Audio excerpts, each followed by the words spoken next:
What's up? It's been a minute.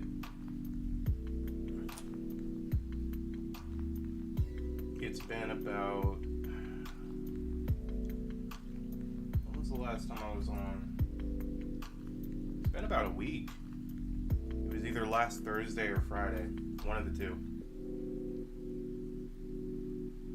Huh? Yeah, everyone should have this wallpaper. After they release this stuff, everyone should have this wallpaper.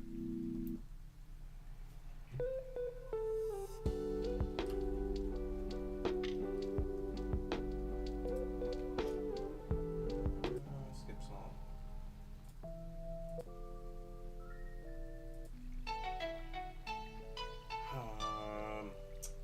Gonna have to skip through some of this music.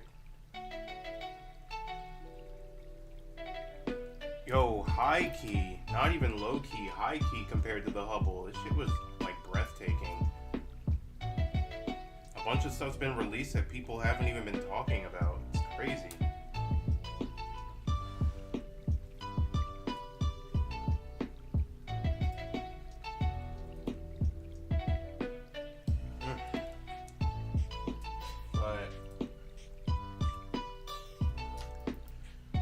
I heard that it got damaged a little bit.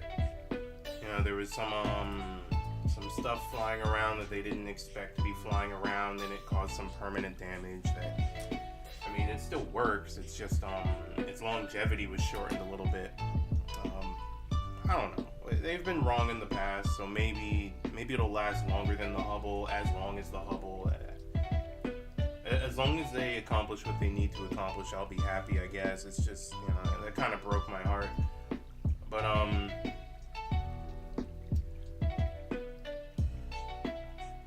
yeah, it was kind of rough. Happened a few weeks ago.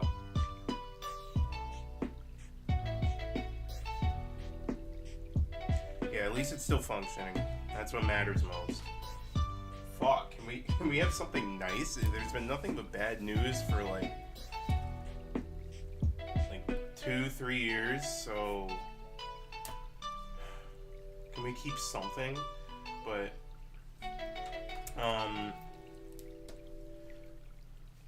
yeah, I'm gonna jump right into this. It's been a while since I've been on here, either Thursday or Friday. Reason is because I am exhausted. I've had a lot of random L's, one after the other. And last week I was like, fuck it, let me just, yeah, we are in the darkest timeline, shit. But yeah, I've been trying to, last week I streamed like 4 days at least. It was like 4 days out of the week. I wanted to do at least 5, I wanted to do up to 5, but I think it was like 4 days. I took Wednesday off. It was partly because I needed to distract myself from some stuff that was going on, and I wanted to be productive because I had more free time, and I guess I had already felt a bit burnt out, and it wasn't even so much from, like, you know, specifically the stream and work or whatever. It was I think it was like just a mix of everything.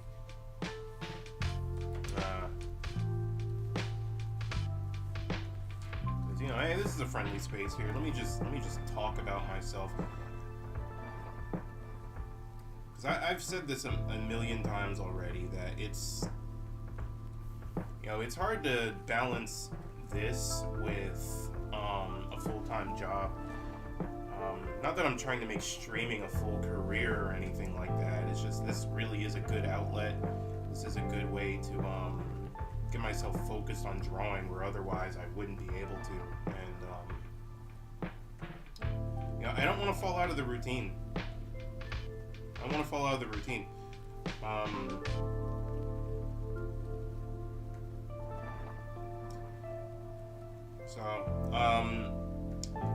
I might end up, I still want to have streams twice a week, but I might end up making them a little bit shorter.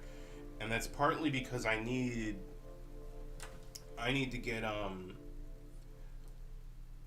need to move more. I used to go to the gym a lot up until the end of last year, which, holy shit, it's been almost a year since Hurricane Ida.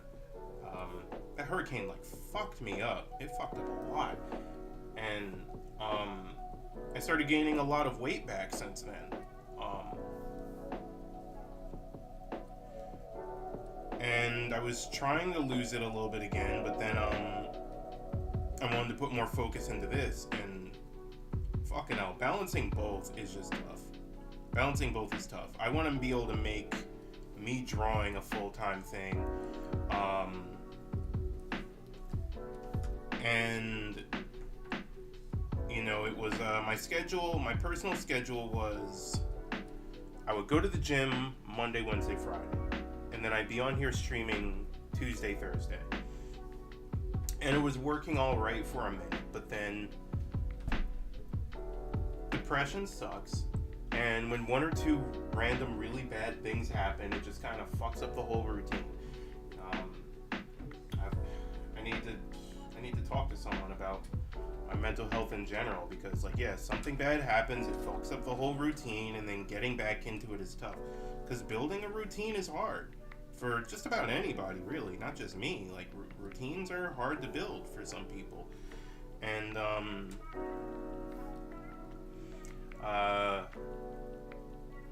yeah, when you're working full time and busy as fuck, yeah, it's really hard. No shit, let me throw some numbers at you. And I'm gonna go way back with these numbers. When I was in high school, at the end of high school, like when I first started college, I was about 195. And then I didn't put on a freshman 15, I put on a freshman like 100. Because at my peak, at the start of the pandemic, I was 306. And there was a big surgery that happened right at the turn of the new year into 2020, which made me drop a few pounds. And then a friend of mine, a close friend of mine, who happened to be trying to start a career as a personal trainer, he helped me out. So for all of 2020 and the early part of 2021, I was working with him and I dropped 40 pounds. And then he let me go and he was like, Anthony, you're good by yourself. And once that happened, I was working out by myself. The progress was a little bit slower because I didn't have someone to constantly push me from one thing to the next. But I eventually started dropping some stuff and I made it down to 263 was my lowest. I was proud of myself. I was feeling good. I had a job that had me moving a bit. I was working at Staples. So, you know, just being on your feet in retail and like unloading and loading the truck and shit like that, it helps.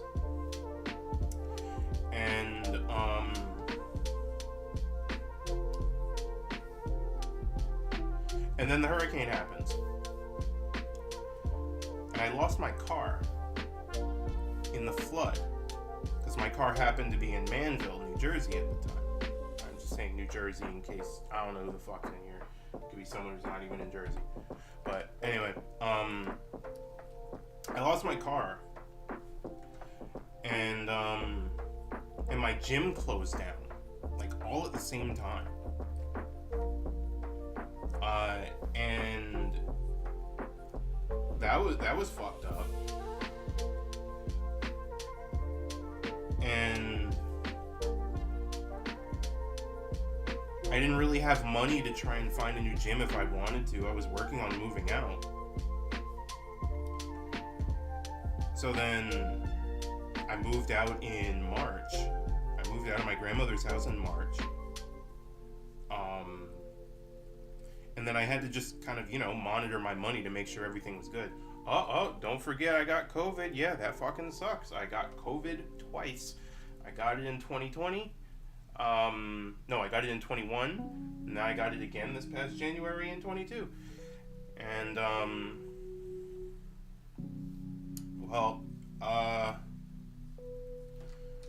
you know, it was just one stressful thing after another. Some family troubles, and I did slowly start gaining weight. I was keeping it relatively steady for a bit, but then was it after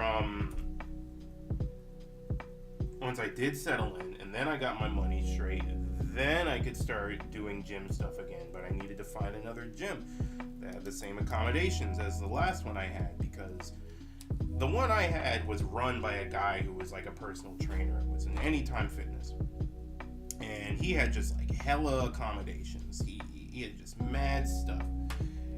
And the average gym, like a Retro Fitness or a Crunch Fitness or a Planet Fitness, Retro Fitness is just ugly. So I didn't want to be there. And all of the other gyms are like 90% treadmill. And most of my stuff is like, freeform, like on like a mat. I use some machinery, but I did more than just walk on a treadmill and thinking it would do something.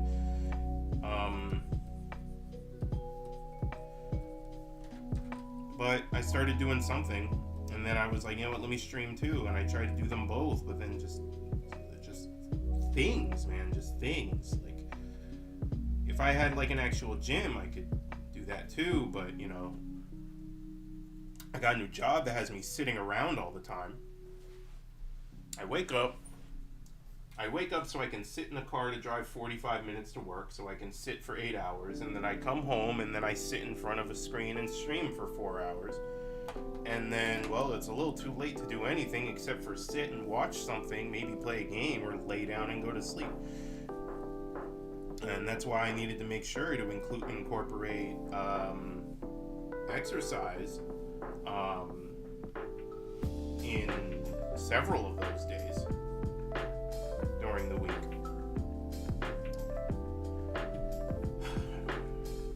I don't want to use mental health as an excuse, but fuck, is it a problem? Everyone's got it rough. Life is just hard. I know that. Everyone knows that.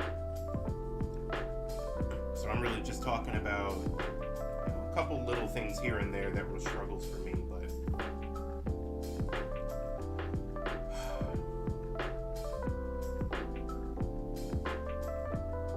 I tried the walk thing when I was at my job. I tried that. Things have been weird at my job too, but I need to try and work that in, because I get like an hour of paid lunch and I never take it. All of my other jobs, I'm used to just not taking my lunch. Just there's never time for it,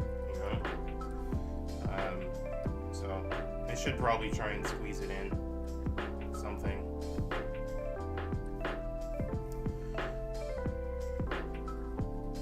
But I need to get back to like the actual gym again.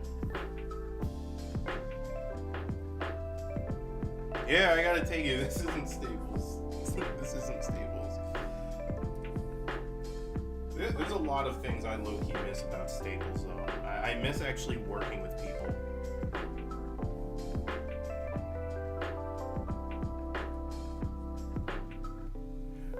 Yeah, I know. I gotta take my lunch. I'm just used to not. Is it illegal to not take your lunch? It's not like I can be arrested for not taking my lunch.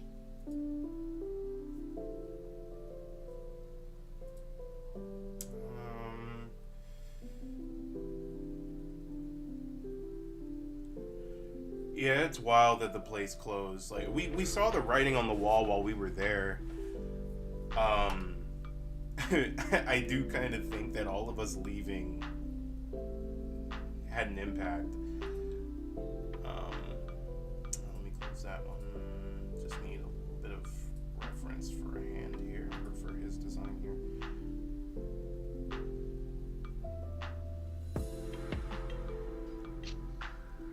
Oh no, don't arrest me. You see, I thought that not working with people would be my favorite part, or would be great.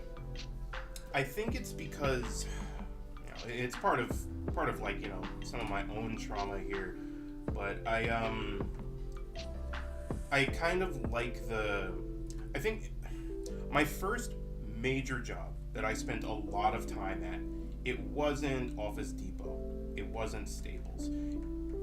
Even though like Office Depot was a great start of it. Yeah, working in retail, it helped. I was at Office Depot for like 3.5 years, and I loved the people I worked with. If you like the people you work with, it's great. I hate the customer service, fuck people, but I liked the camaraderie I had. And then I worked at another job for 4 years as a dishwasher, and that, that was just a shitty job, and some of the people were shitty, but it was, I liked the feeling of, like, say, go to a party after work, or like, it's like having a little family. What corporations wish they could offer you when it comes to the family bullshit. I like that feeling.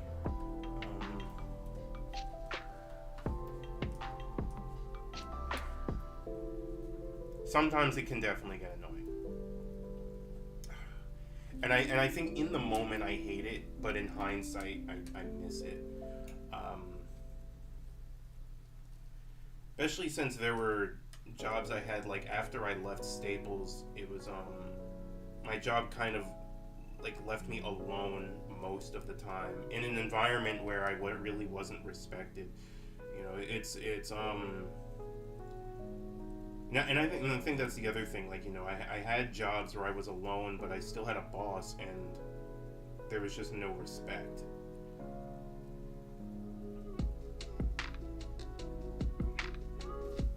I think just in general, being by myself has gotten hard. But that's a whole other thing.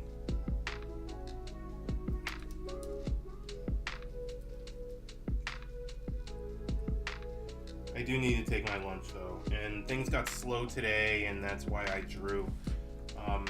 I get anxious when I'm not doing something. Because every retail or food service job is like, there's always something to do. You always got to be doing something.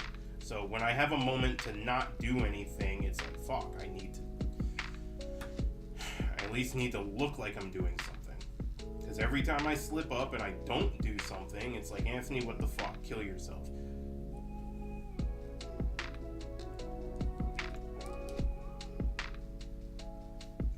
Yo, kitchens can't exist without dishwashers.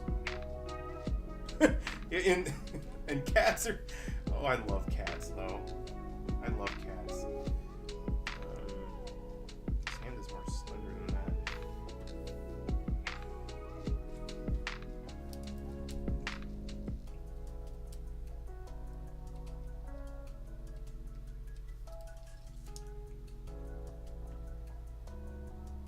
I don't think I would hate a remote job, but I do think I would get cabin fever after a while. I would honestly be surprised if I didn't have some form of ADHD. And I know that that's like a big buzzword, big popular thing to say now. TikTok has made it so that like everyone has ADHD. But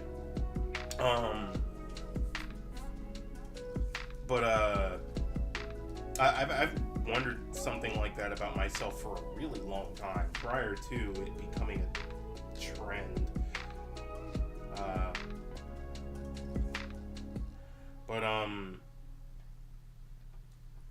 The funny thing about things like ADHD becoming a trend is same thing as everything else during the pandemic, that it's not that it became a trend. I think it's just that more awareness was brought up to certain conditions.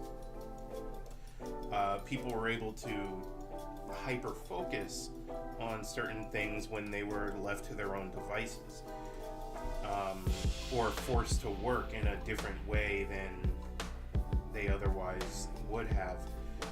And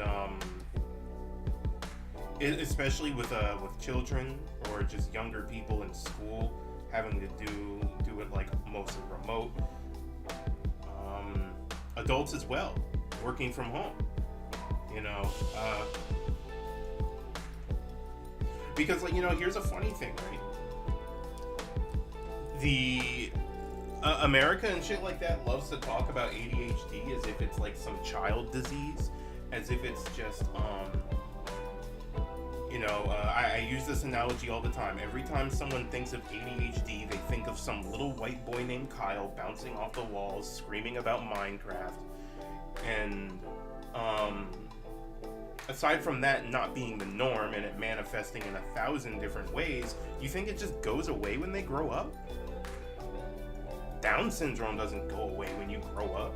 Autism doesn't go away when you grow up. And we know that ADHD has been on the spectrum for decades. So, and there's been plenty of times where it just goes unnoticed. The spectrum is wide.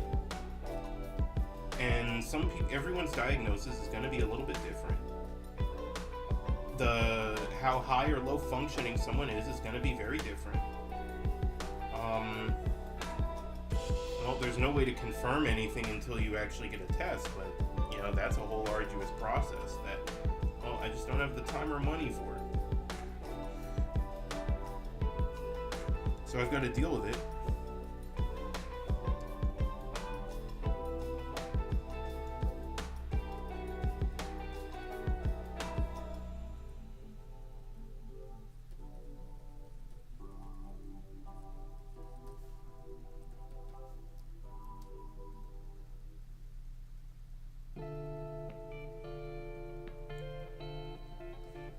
Gamer GG Dr. K.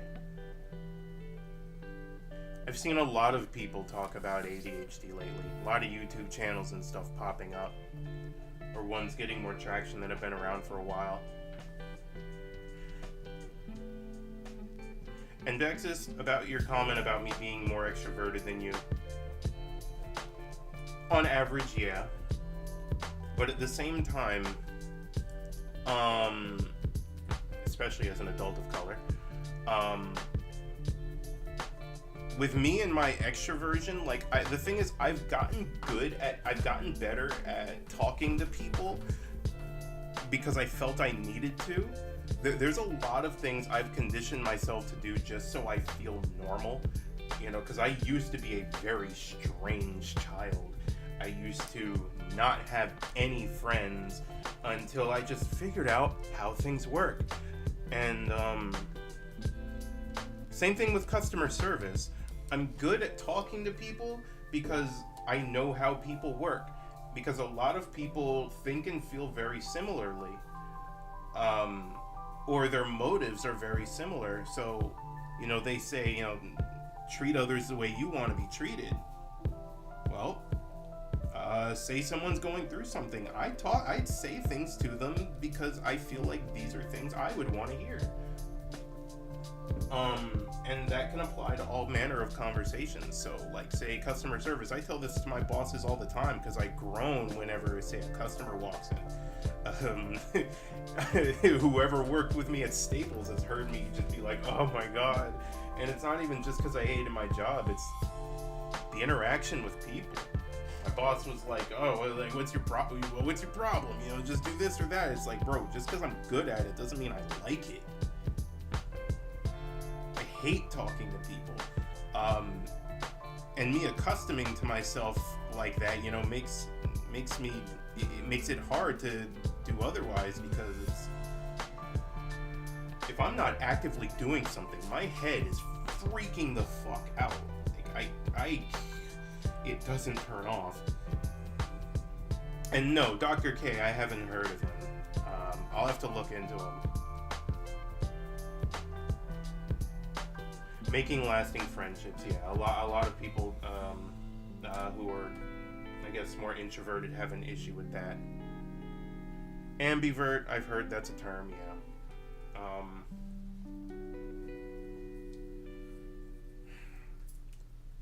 You know, the other thing that makes it difficult to get a good ADHD diagnosis, which, you know, I've talked to a lot of people I know, and like, a lot of people I know have been like, I don't think you have that. But then people I know who have it are like, you know, that kind of makes sense. I think you might. And it's because of how I just, built myself to be functional, that it's kind of hard to convince people otherwise.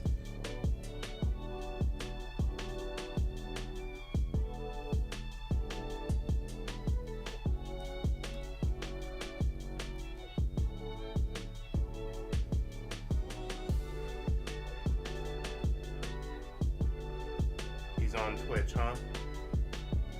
Really? Okay. Dr. K. And yeah, recharging after social interactions is important. And I think that's one reason why I didn't even get on to stream, because like me being tired is like, yeah, I was like sleepy and exhausted, and some days I knocked out after work, but it was mostly like I just being on here doing this is stressful. It makes it easier when there's other people in here that I can talk to, because eventually I'll just start getting into that groove. Half the time when I'm waiting to get ready to come into the room, like when I'm, I have my countdown for when I'm about to stream. It's usually like 5-10 minutes. It's largely, today it was just, I was just sitting, just trying to prepare myself to be like, all right, let me turn on my mic, turn on my camera.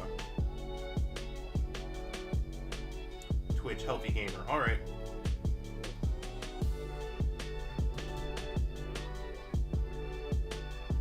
Autism spectrum ask if they have, if really.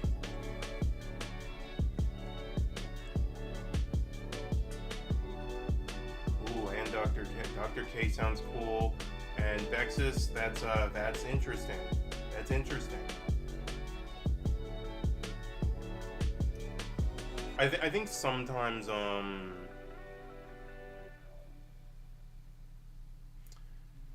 I know people who are on the autism spectrum as well that, I didn't have a difficult time understanding them. Like my friend's cousin is very much on the spectrum, incredibly high functioning, but I was one of the few people that didn't just blow him off.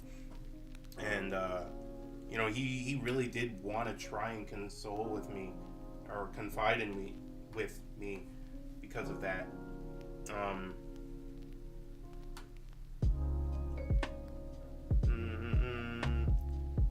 Psychologist who decided to specialize in gaming addiction, which nobody's really done. Yeah, gaming addiction's a thing. Yeah, I'll check him out. I'm sure he has VODs on YouTube too.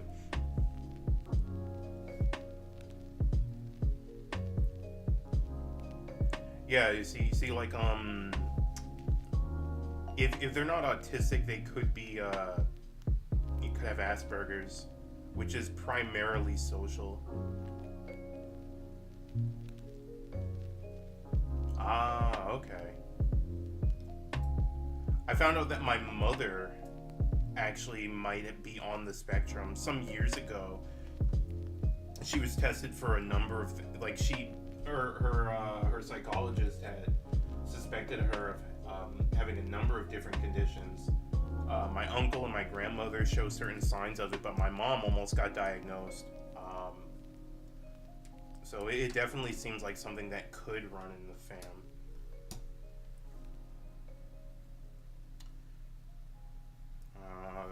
What am I doing? What am I doing?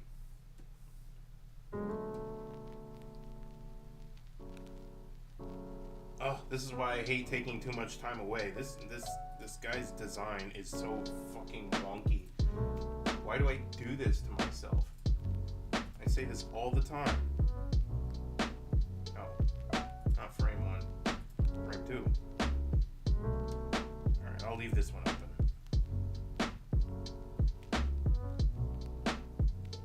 I mostly need the last frame from chapter 4. This is an good accurate shot. Thing. Let me close that. I'll leave this one open. Sure.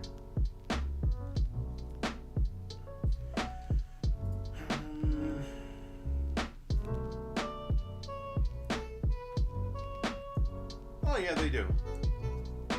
You're right. Anybody of color.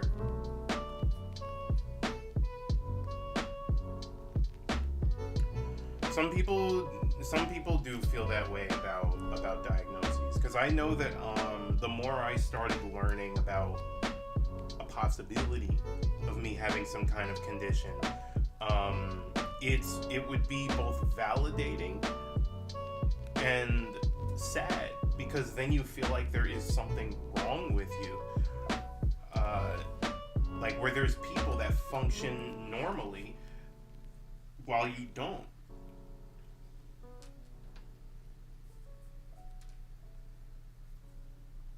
Yeah, especially in Middle Eastern culture. Middle Eastern and Asian culture, Southeast Asian, just any of the Asian, the Middle East all the way to the East. They act like, if it's not a physical thing they can see, it doesn't exist. If your leg's not broken, you can walk.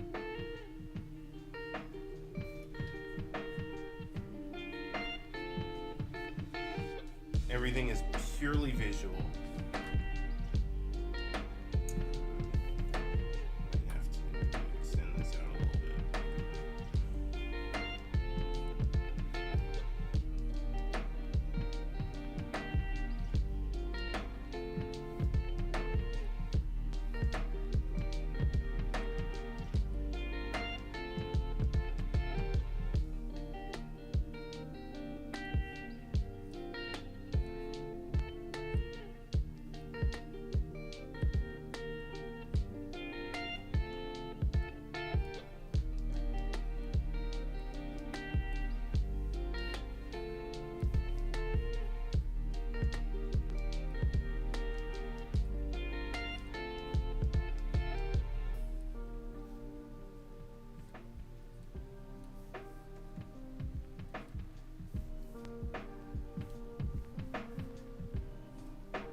Crazy stuff all this is.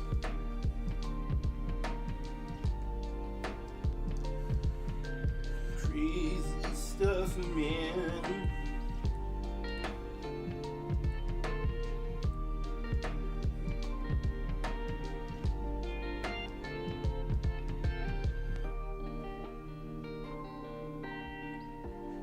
Yeah, I think it's maybe it's an old school thing, it was always the put tussin on it. I don't know why people act like having an issue, like a mental issue, is any different. It's mental health, whatever happens in your head, because it can't be seen, it's not physical, it's not concrete. Because many people feel like they can just get over something. If you can will yourself to get over something, then it shouldn't be that much of a problem. And it's very flimsy logic.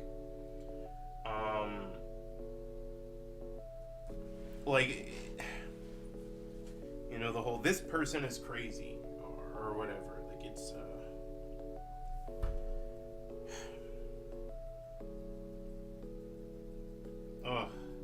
even talking about this too much gets exhausting.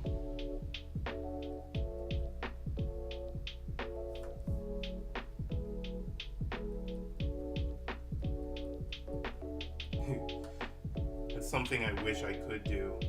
Because there's times I'll be talking to people or about a certain subject and I'm like, okay, I'm too tired of talking about this, or I don't feel like it anymore.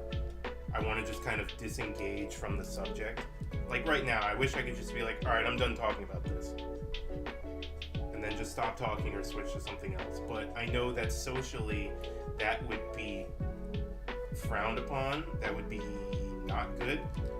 It could be seen as rude. So I don't do it. Something that you do see people like that do. Don't have those social, or the way they are socially, it's... Ugh. Now I'm starting to forget how to talk.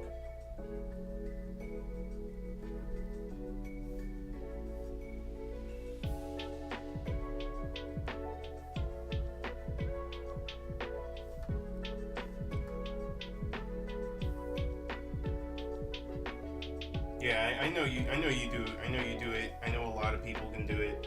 Um, Part of that definitely comes from my mother. Um, Forcing you to be hyper aware of other people and their social cues. Um, my mother always made a big deal about everything, and it seemed like everything I did was an issue, or being like, you do this wrong or that wrong, or like you always upset people when you do this or that, or like, why do you always have to be so literal? And I realized when I got older that the issue wasn't that I was doing negative things to other people, although it was easy for me to think that because I was bullied so much. It was more so just her. It took me, and once I started getting older, it was like, yeah, it's like, no, hold on. I'm not necessarily the problem here, but by then the damage is done.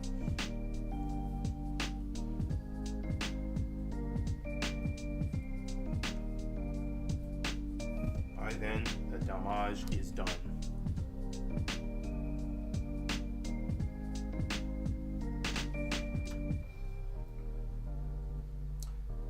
Bad at social cues, if there's one thing that I've gotten good at, it is social cues. It's just sometimes I may be shit at acting upon it, but I can always acknowledge it. There's a lot of things I can instinctually pick up that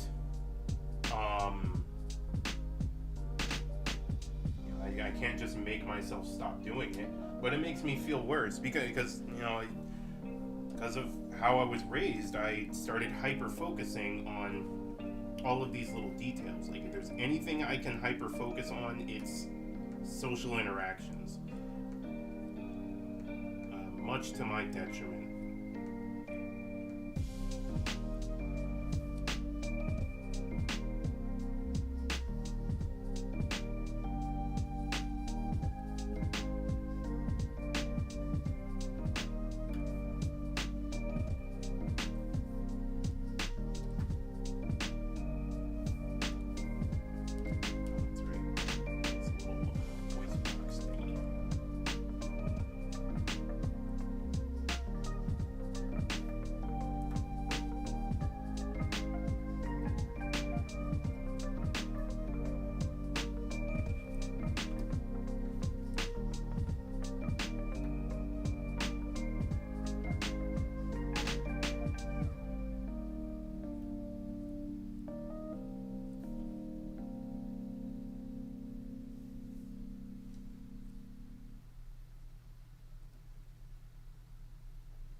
Anxiety can really cloud the judgment.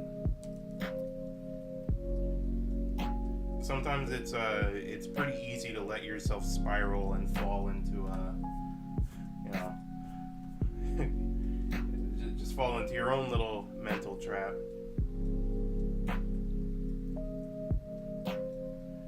Yeah. When you can tell when someone's not fully attentive,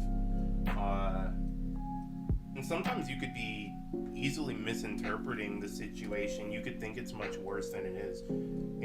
That was something that ended up getting me very recently with my job. I freaked the fuck out once I realized that sometimes I think I'm making a situation feel worse than it really is, and it makes me think that I can't trust my own judgment. I can't trust my own head, and that's scary to me. Like, where I'll feel like something is incredibly tragic, incredibly dire, or I'll be worried that people are thinking a certain thing about me when they're really not. It's just not as bad as it seems, and then it's like, well, fuck.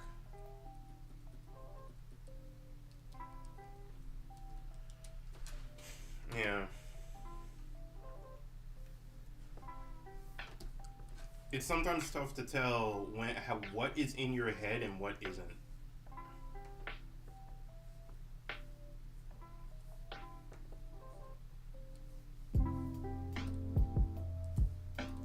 Like, what is you overthinking and what is like an accurate social cue? What is accurately like, oh, you know what? Yep, that is that.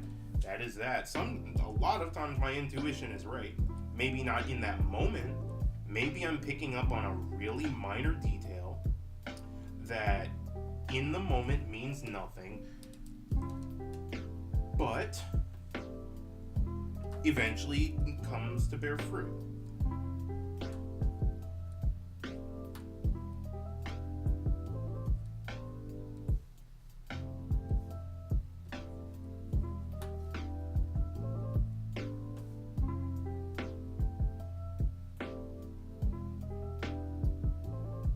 Yeah, sometimes it feels, yeah, the offending people part.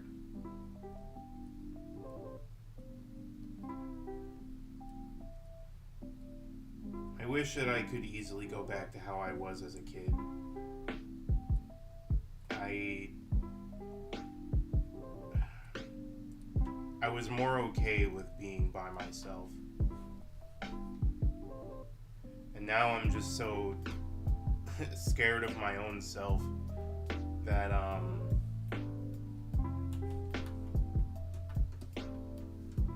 it's just hard. I guess that's why I picked up doing this stream here. Just streams, period.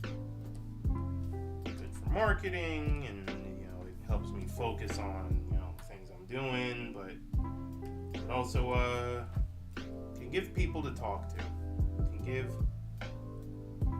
me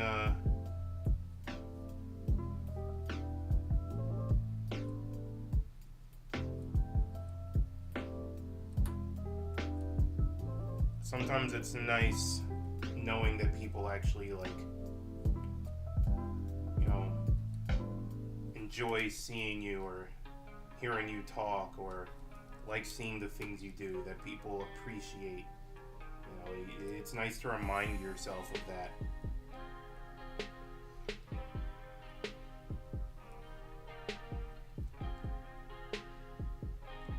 It's nice to get a little reminder that you can matter.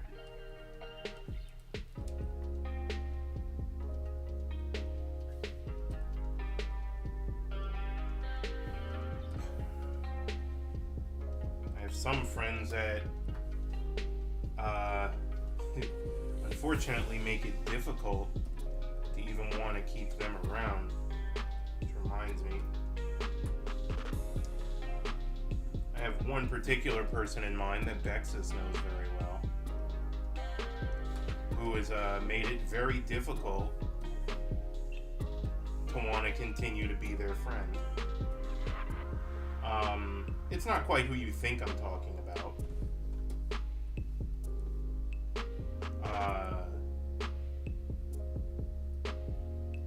Their last name is very similar to my last name. How about that?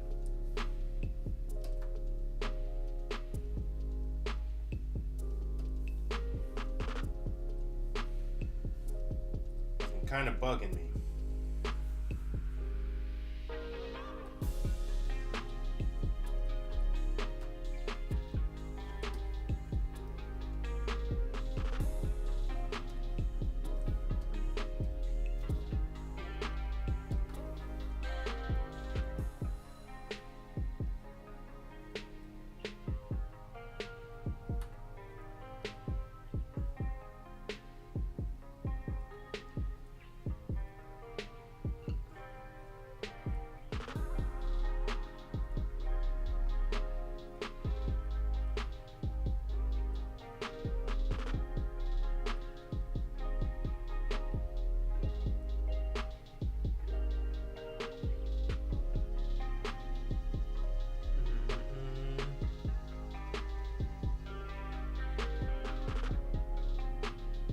Yeah. You know that's an important thing to let someone know. And that's how you know when whether a person is how respectful a person is of you and who you are as a person. That yeah, you just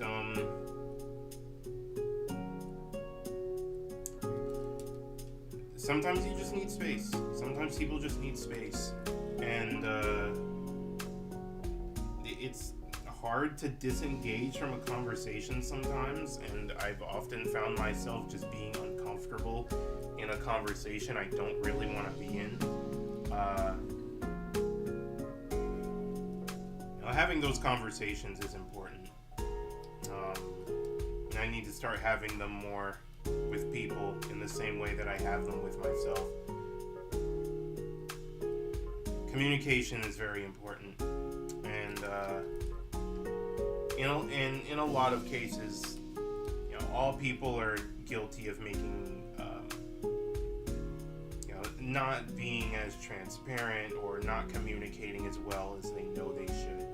Hindsight is 20/20, blah blah, all that stuff, and it's it can ruin relationships.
I made up my Twitch name, or just my current pen name, off of an inside joke with me and a close friend.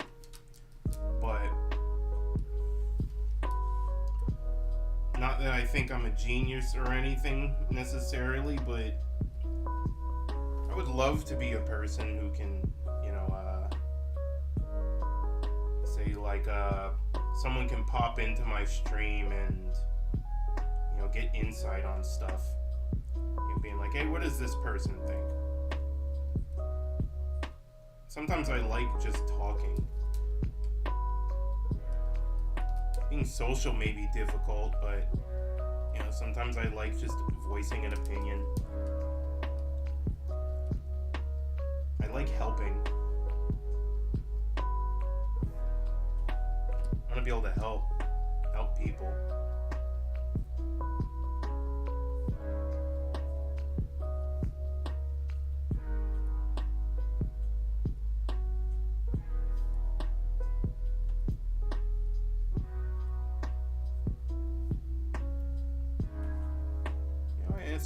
In a way, I guess just a career is like being a streamer like this or something wouldn't be terrible.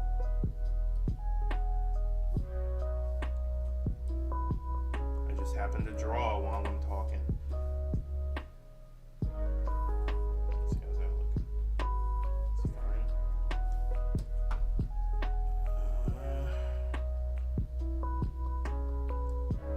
Didn't really plan out at the back of his head.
layer for something, and then I start drawing on stuff from a different layer.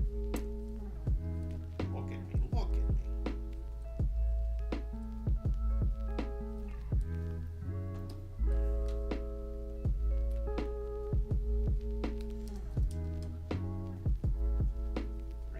Race.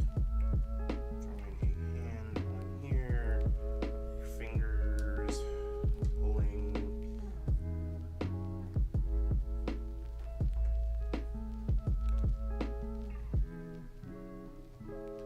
It's gonna be down here, index.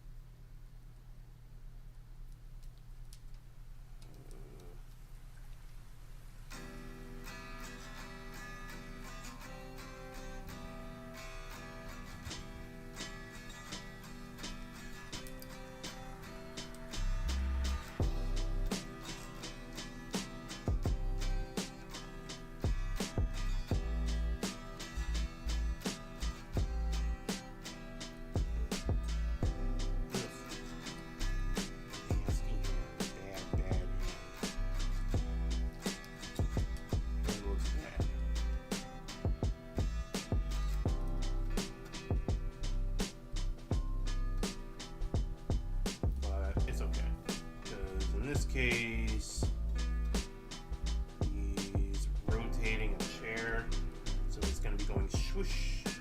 That'll be the excuse I'm using. He's pulling a chair, rotating it.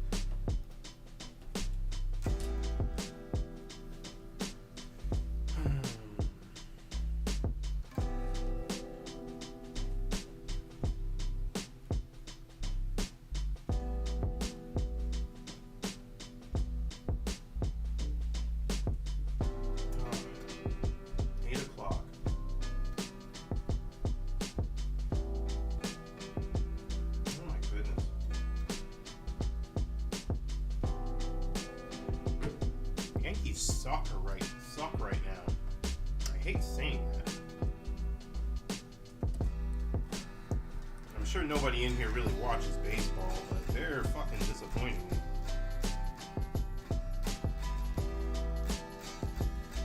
They were like, I think they're still number one in the MLB at the moment, but they were winning like damn near every game for a while. As of like a month ago, they're losing everything. Bottom of the third inning, and they're losing by 5 runs, just like 5-0. New One Piece chapter tomorrow. Woo! I can't. I need Oda to get off his lazy ass and draw a new chapter every day. As an artist, I know that's impossible, but I don't care. This shit's gas.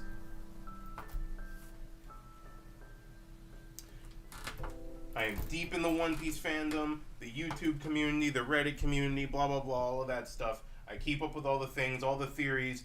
Film Red needs to be watched, and I am going to find a fan sub before it comes to theaters. But I'm gonna watch it in theaters either way. Bro, let's go see it.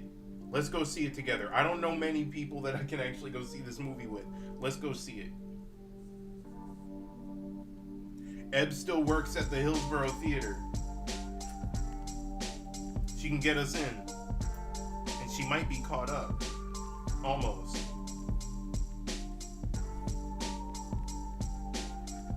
For real.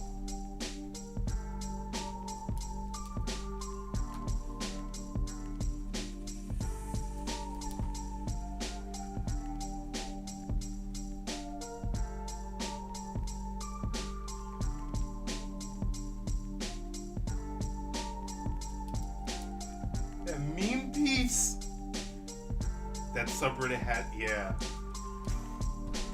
Fuck Orochi. Meme piece.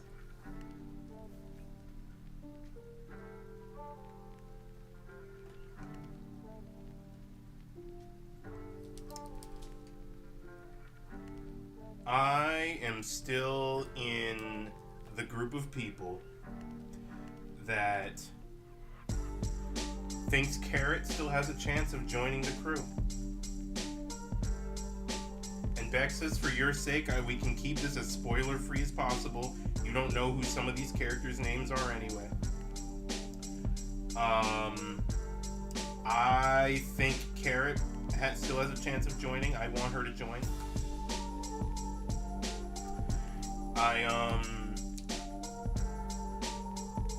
I think Carrot joining makes 10 times more sense than Yamato joining.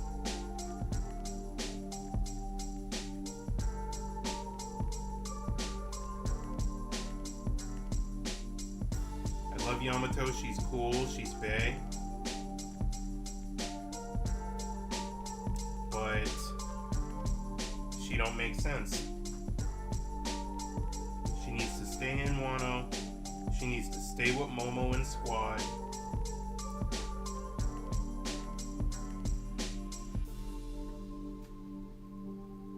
Yeah, I didn't start when I had caught up, I started reading. Oh, you didn't watch the anime from Fishman Island. I watched all the way up until Zoe.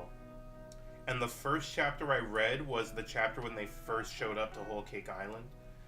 I of course watched it when I was younger, but I didn't officially catch up until, manga was Whole Cake.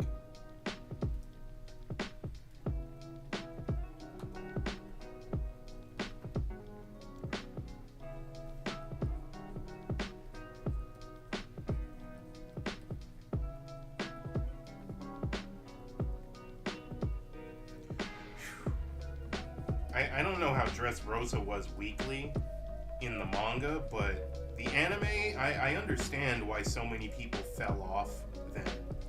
I wasn't reading or watching One Piece at the time. I just heard people being mad as fuck at Dressrosa because of the pacing.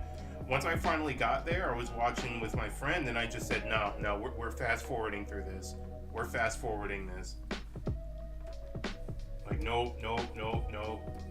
We are seeing the same 30 seconds of content on 4 different occasions. Like this, no, too much.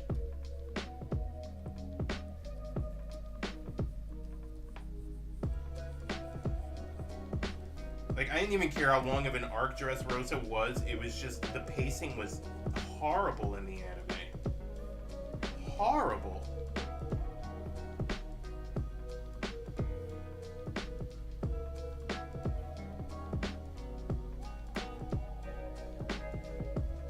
Yeah.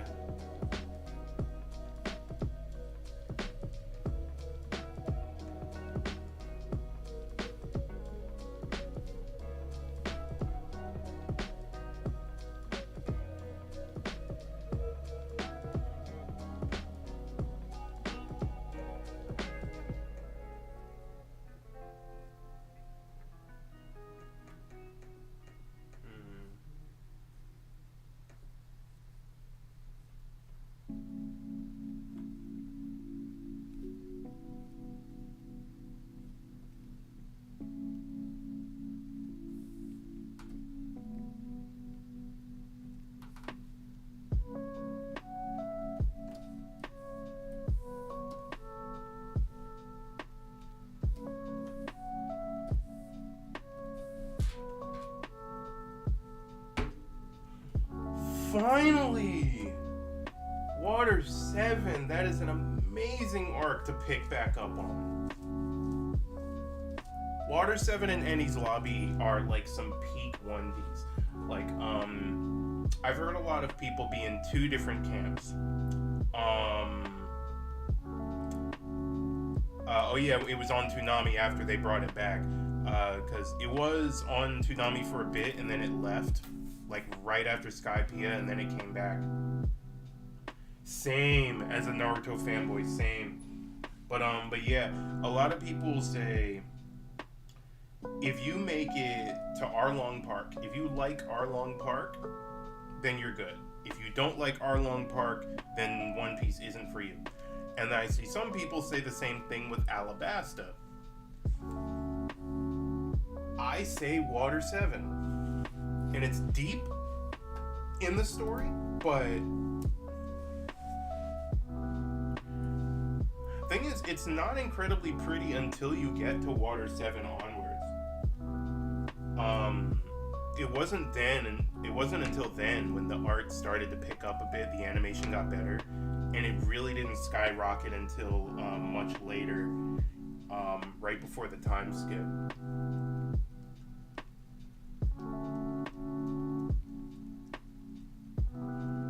Yeah.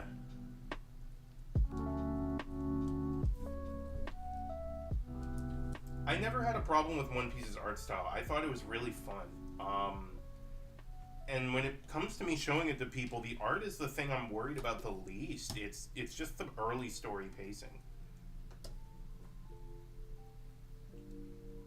One Piece in the beginning is rough to get through to a casual. I didn't mind it, or I was willing to get through it because I knew it got good. And at the time, it was a lot of recap for me. So, I was like, alright, I've seen this thing, I've seen that. And it was the thing that intrigued me the least back during the Big 3 days.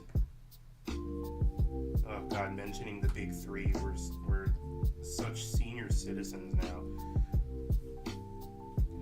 But,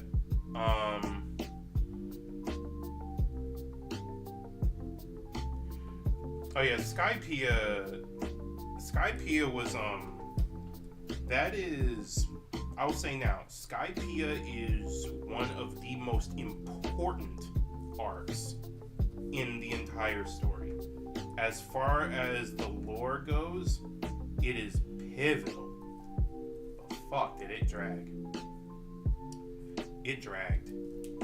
And for that to be the arc to come right after Alabasta is rough. Because Alabasta was heat. It's not my favorite arc, but it was heat. Skypiea was not. Skypiea was mighty cold. It was ice cubes up until NL started doing stuff in the end. NL...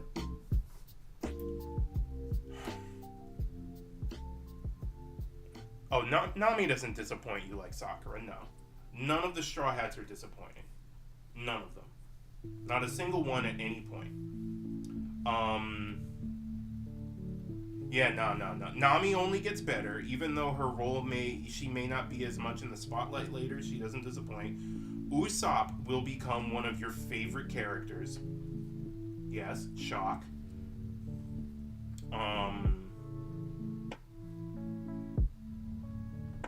It's not just the booba. I like Robin more than Nami. At least when it comes to the character.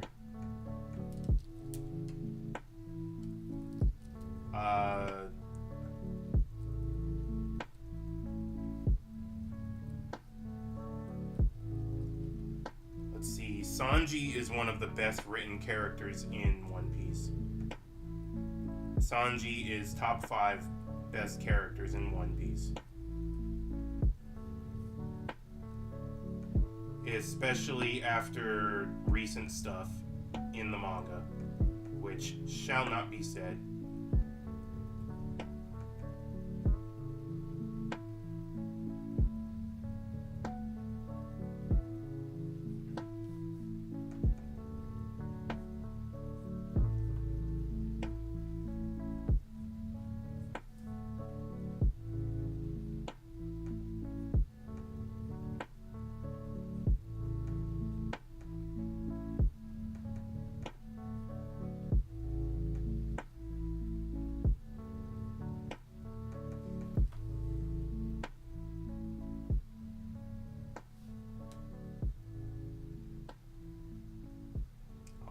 Yeah, Bon Clay is so fun.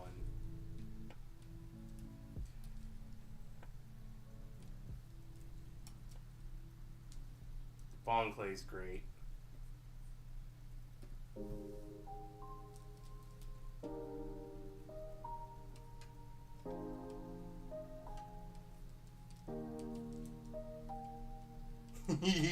Yes, he is the homie.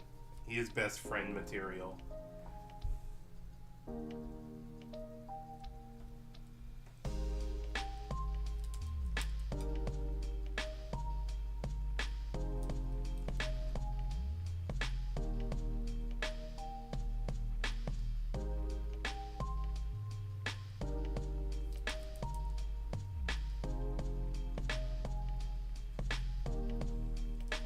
Why does this look so shitty? Why am I having so much trouble drawing my main character? Maybe I shouldn't erase that whole thing. Why is his head so big? Who did this? Why y'all make his head so big? What the fuck?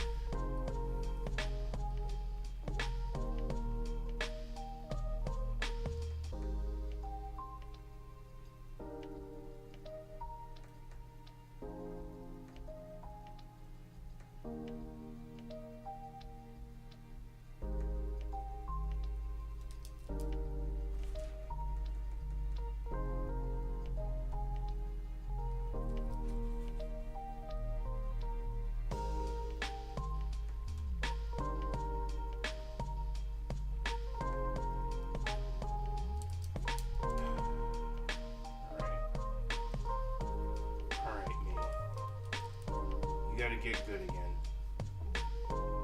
What are you doing, my guy?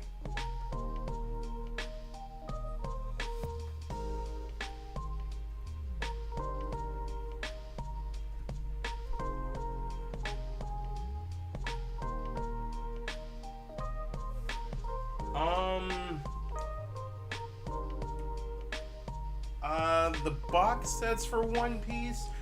You know that store Kinokuniya? There's one of them in Jersey, one in New York. It's a Japanese bookstore. They usually have them in store, as well as the Naruto ones. I need more space for those box sets, but I think I would feel like an absolute schmuck if I didn't get the Naruto box sets first, because of how much Naruto means to me. So...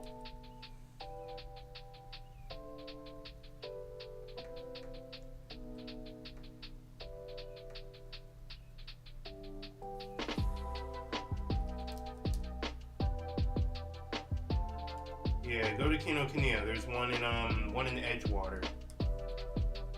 Oh, you have most of Naruto then.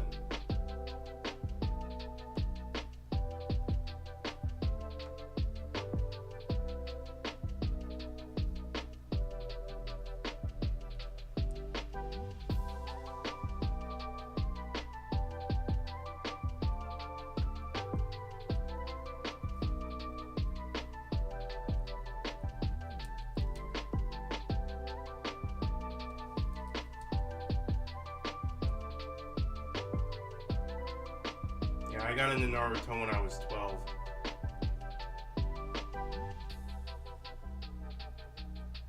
Grew up with that man's.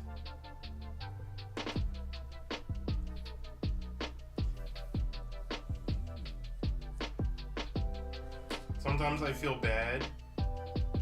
Stretch time? Oh shit, yeah, it has been a little over an hour, hasn't it?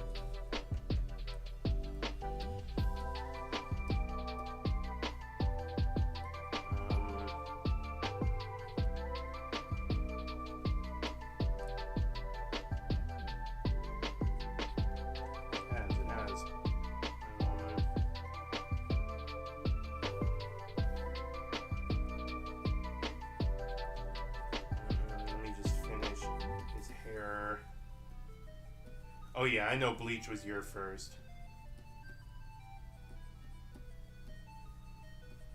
I want to catch up with the Bleach just because I know the anime's coming out and I know it's going to be hype. It took me a long time to start respecting Bleach because I hated I hated how lackluster a lot of the story was. Like, I found it difficult to identify with Ichigo and his struggle.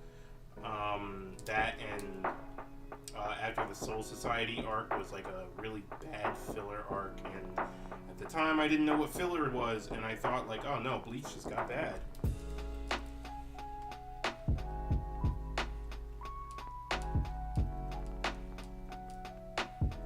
Oh, yeah, so much nostalgia. And it's a good thing that anime is just as gas as it was then.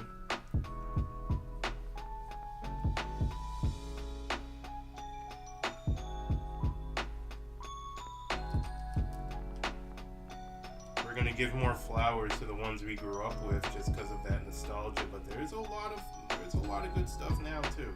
A whole lot. Some of my favorite of all time come from the current era. Them Saturday nights, yeah. Okay, let me stretch before I... Oh, let me stretch. Panda. Keep them company.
Anime tattoos. I still need to get some tats.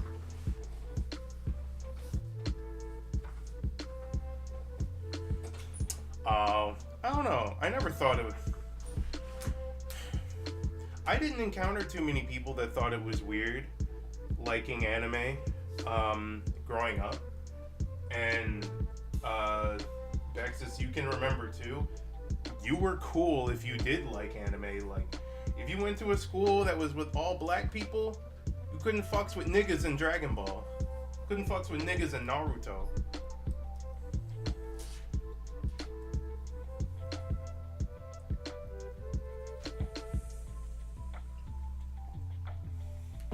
And I need to go and get my tattoos. I was about to until, money things happened. I really, really planned on it.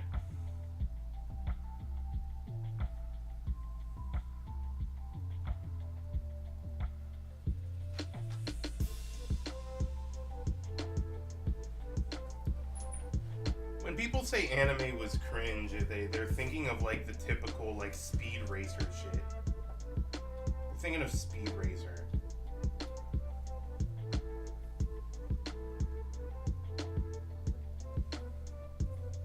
Yeah, imagine not having a childhood with those involved. Oh man, sad times. Sad times. Feels bad, man. But then you have some of those people that grew up with like DBZ and stuff that think it's the greatest thing ever, and they're just wrong.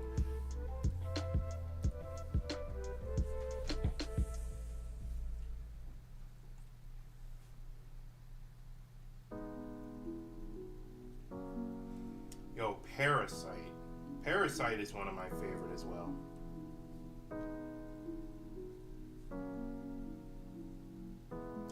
One Piece tattoo, yeah. I don't know when I'm gonna start doing it, but I want to get like because like there's so many things that mean stuff to me, and I don't want like a whole sleeve just for everything. I don't want to like I don't want to cover my whole body in ink.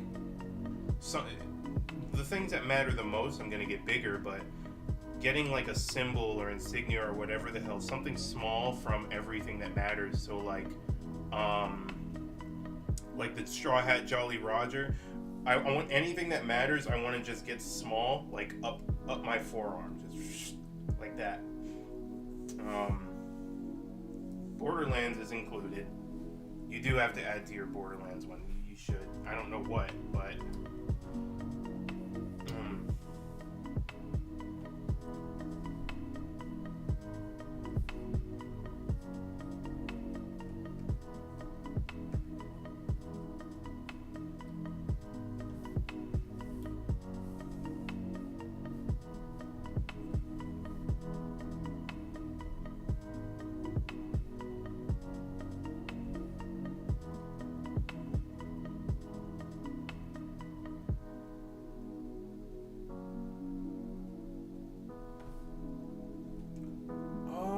When is your birthday? Bro, I forgot that you're 23rd? I don't know, I thought you were like years older than that. I always forget. Fuck.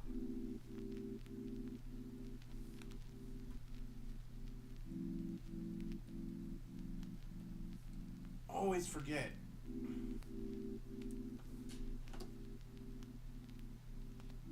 September 3rd.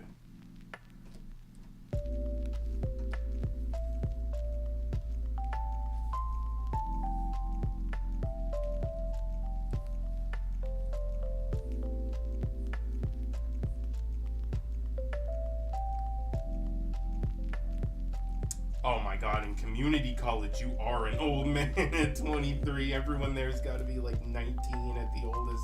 No, like 20 the oldest. Oh, sheesh, you're saying you feel old. I don't know if Colton's even turned 20 yet.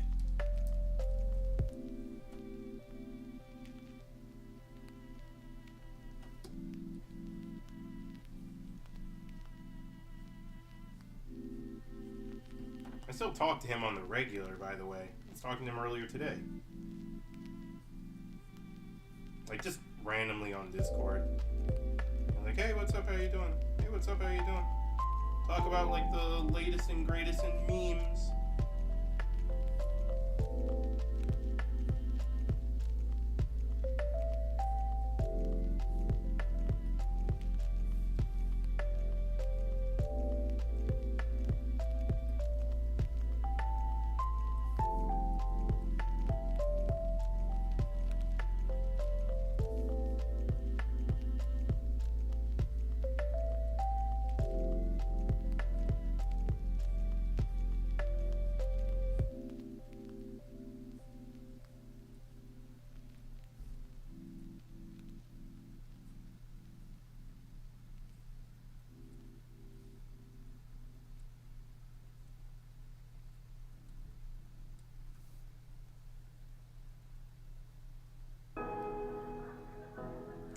You know, every job I have, there's always at least one person that I keep in touch with.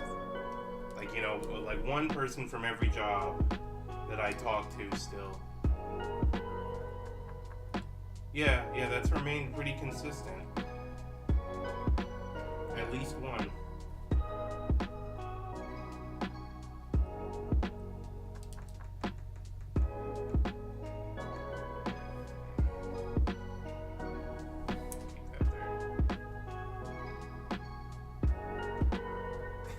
They were a mess. They're a mess. I hope they're doing well.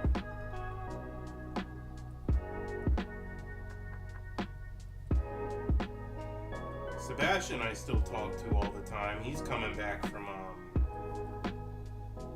he's still busting his ass in the Air Force. You did know about that, right? I don't know if you knew about that.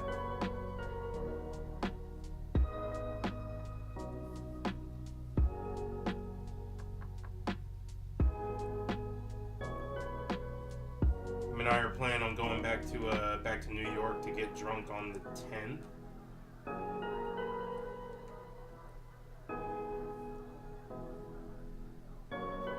Yeah, he left in the beginning of the year. Him and I, we were talking about how hard it is to make a living doing what you want to do, or just anything. Period. You know, we hung out all the time outside of work, and then his brother gave him this brilliant idea, and he decided to do it. And he's going mostly for like cybersecurity. He's not going to fight or anything. He doesn't want to do that. So. Yeah, he's learning a lot of code and stuff like that. You guys actually have something to talk about. Yep. He's still trying to do it, just there. The coding gig, he's doing it there. It was he had a job for a little bit, but it turned out to not really be what he expected, so he left. And yeah, he's really been busting his ass, and he's coming back on the week of the 10th. And we're going to New York to Koreatown. We were like regulars at some of the bars.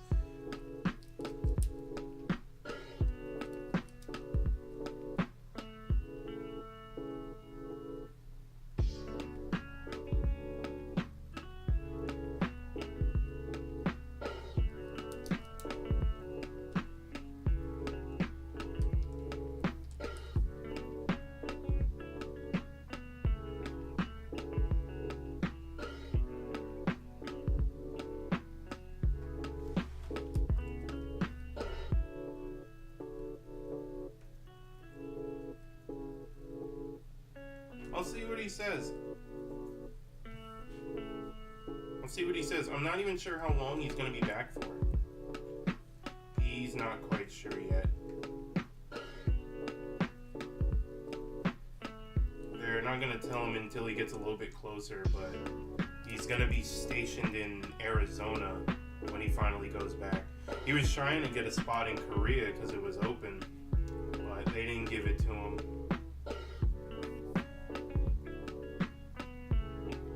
Right now he's in Texas.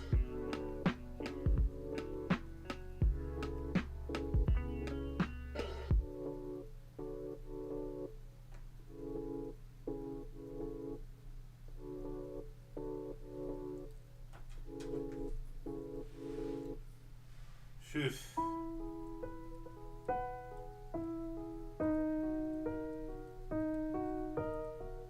Can you imagine what life would be like if COVID didn't happen?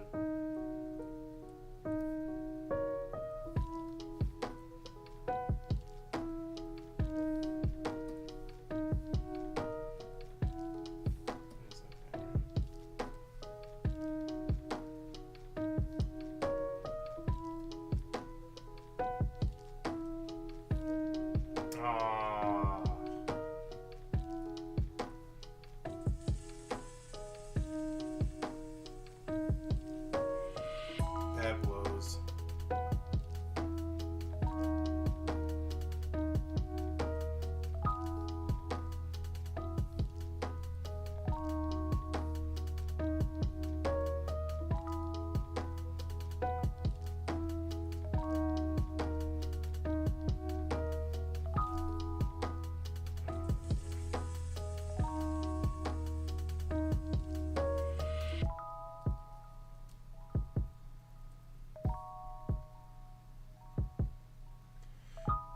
Well, yeah.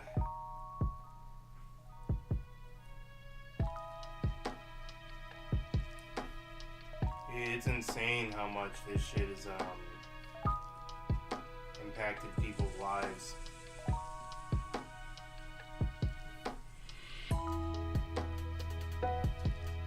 It's shown us how selfish and how giving they can be at the same time. I want to say mostly the former. The hopeful part of me wants to say the latter, but yeah.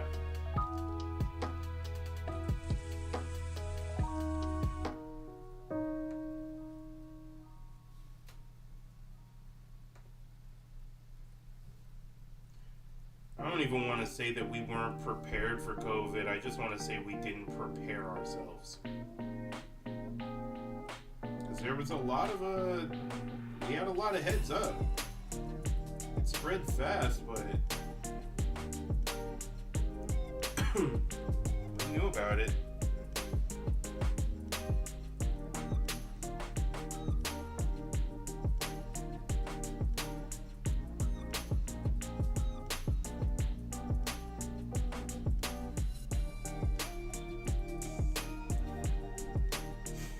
Politicize a virus, yeah.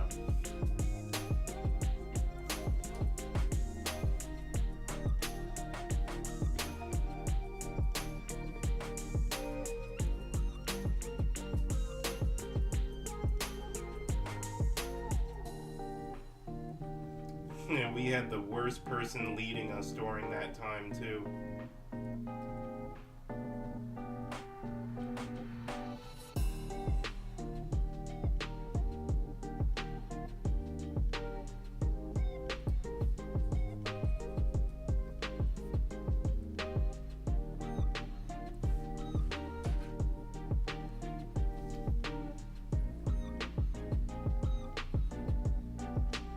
That shit off as much as they could. Hell yeah. Oh, Alex. Hello. Hi. You jumped in at an interesting time. Yeah, we've been talking about all kinds of random stuff. We just got on to the obligatory COVID. The question that was brought up just a second ago was, can you imagine life, how life would be now if it didn't happen?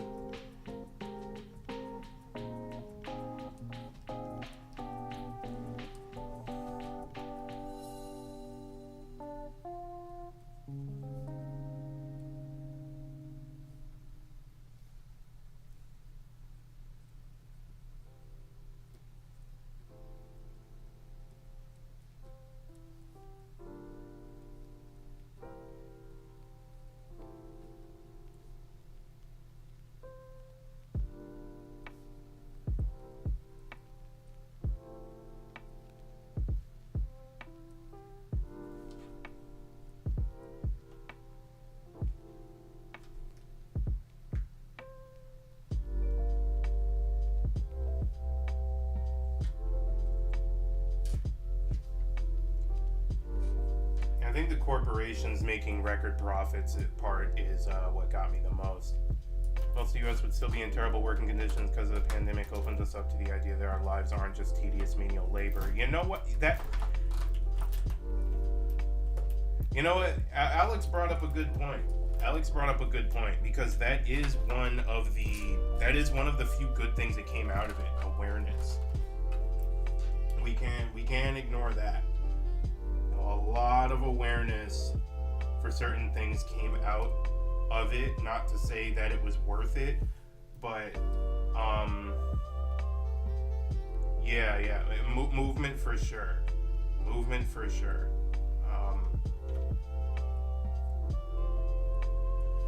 So silver linings, all that stuff. When it came to the workforce, at the very least, it was there were positives. The only problem is not a shitload has been done just yet to counter it, but there is that awareness. So BB steps.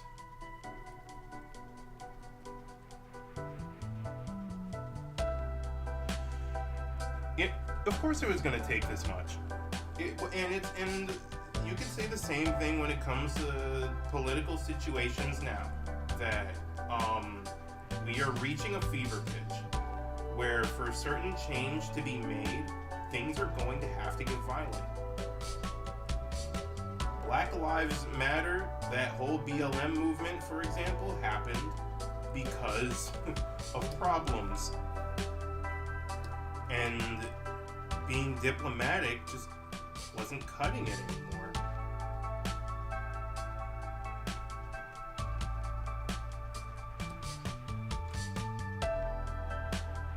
Yeah, definitely the cogs moving. Yeah. A lot of sometimes people only learn things when the chips are down. You know, you see the real value of a person in times of crisis. You start to see what matters to people in times of crisis. And I don't want to necessarily have faith in people, but let me call back to a point that I made earlier in the stream, that I feel like a lot of people have very similar motivations for the things that they do. Everyone feels very similar about things. Even the people that are huge Trumpites. The problem with them is they were educated poorly. They were poorly educated. They were indoctrinated. You could say they have weak wills, X, Y, and Z, whatever. But I think the reason they listened to him as much as they did back when he first came on the scene is because there were issues building up in the country, and they didn't know where to direct their feelings. And this man just kind of spoke to the most, like the shittiest part of these people. Something. I think there's a lot of misplaced aggression.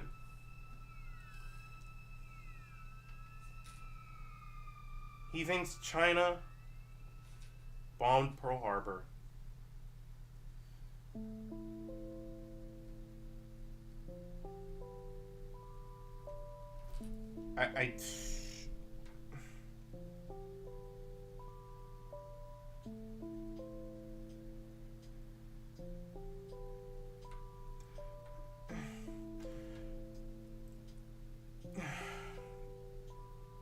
Yeah, no, there's no winning.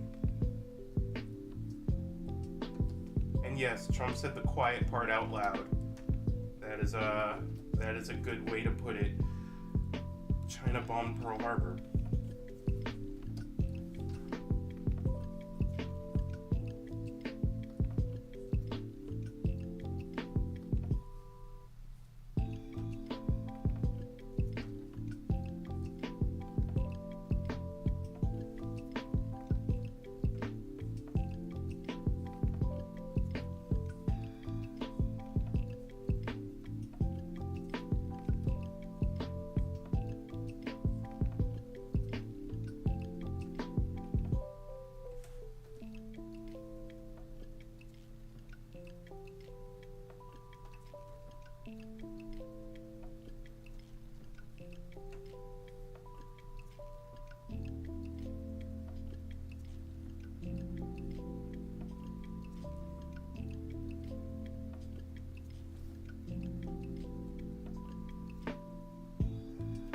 Didn't give Trump a chance, so it was necessary. What chance did he need? Oh, we're not even going to talk about that. No. We're not. No. That's not even going to be a topic of discussion. That's wild, though.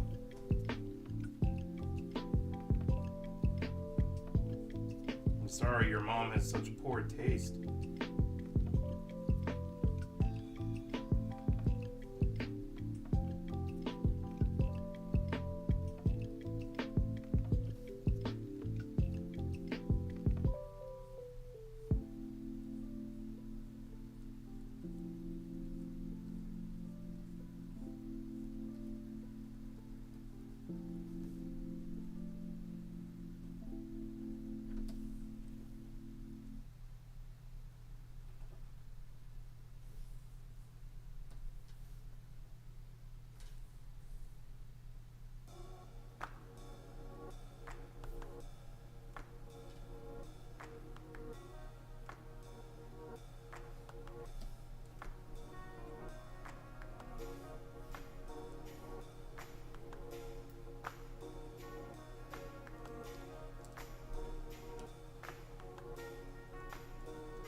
Next Level Games. I think I've heard of Next Level Games. Yeah, Canada's not doing too good with the economically either. They're doing pretty shit.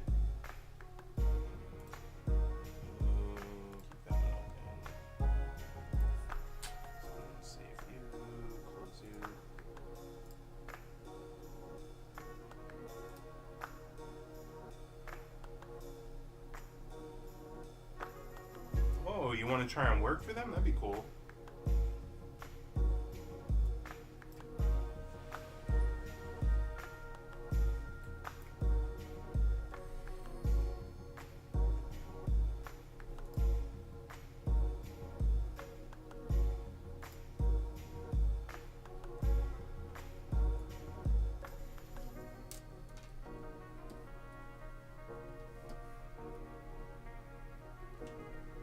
Was it one of my favorite developers is actually hiring for a map designer, a level map designer artist. They must be working on their next game.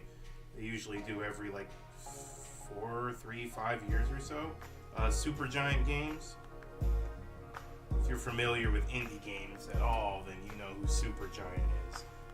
Bastion, Transistor, Hades, Pyre, which everyone forgets about.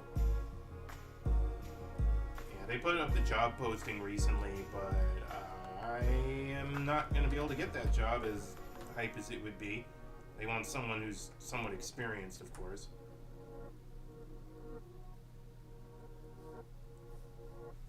Hades was great. Hades was great. I've loved them since Bastion, though.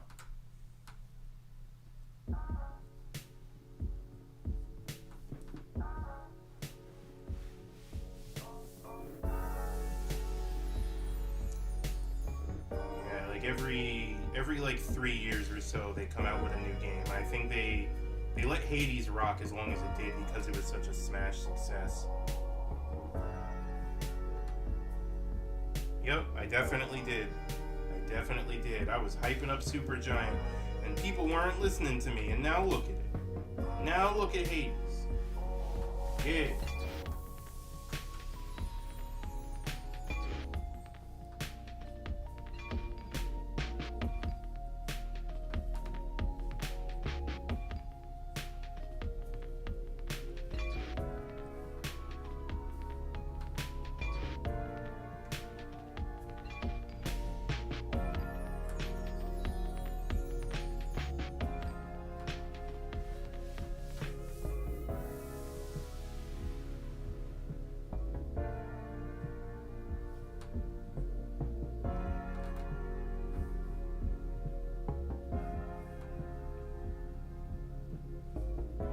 Hades is really fun. It gets really hard. If you like roguelikes, you'll love Hades. Music is great, art is great. Supergiant always puts a lot of work into the music. Yo, there were so many sales. There was like a sale every month. A different sale on a different platform every month for that game.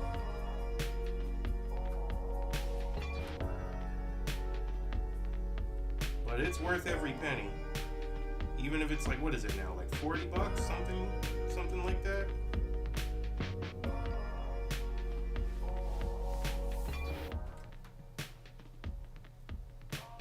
Oh, Risk of Rain 2. I wanted to play that with friends, but no one I knew wanted to play it. Hades physically on Switch. I want to get it on Switch just so I can have a physical copy. But speaking of roguelikes, oh man, I've been obsessed with Cult of the Lamb. I have to say it every time I come online. I've been obsessed with it. As some people have seen.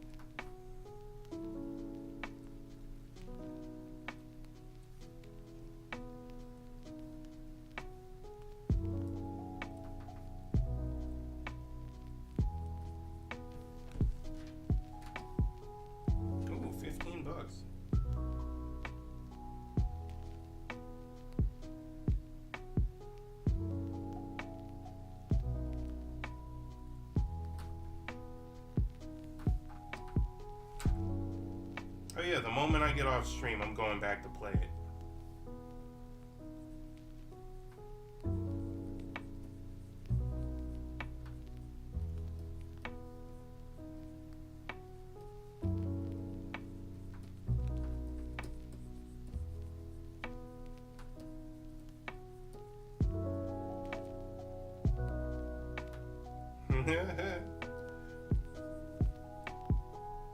We do still have to play Don't Starve together, Bexus. Thank you for bringing that up.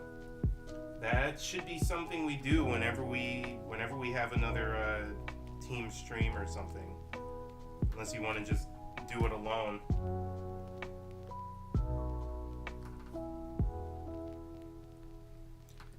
Are you getting Cult of the Lamb tomorrow? You getting paid? Get it? Everyone get it? I've put so many hours into it already. Well, so many hours for an indie game. Like, I've put like 20 something hours in now.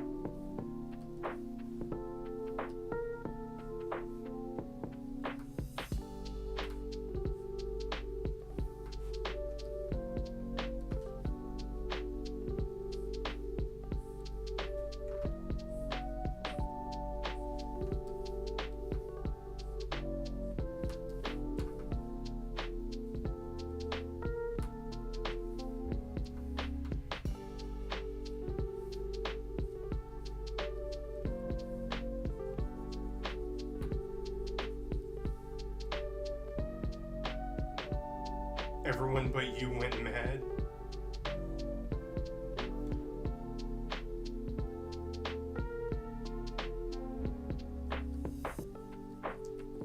I don't know how some people can suck so much at Don't Starve. Must mean they suck at real life survival. But Don't Starve does get tough.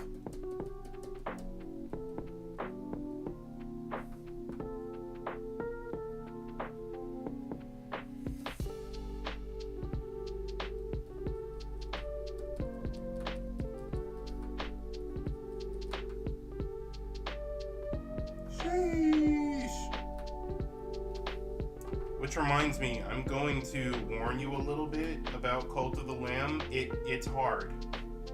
It gets hard. I started it on hard, and it definitely had a big curve. You are a survival game. They didn't want to learn how to play.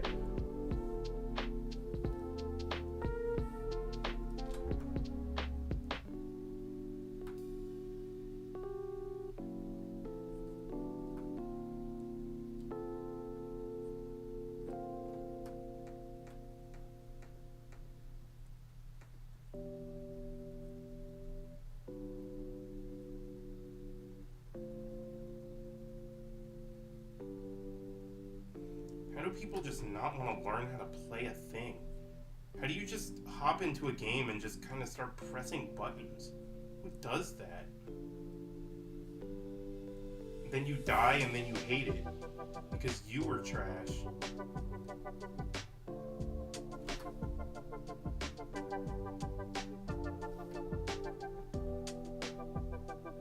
They wanted to have fun and die.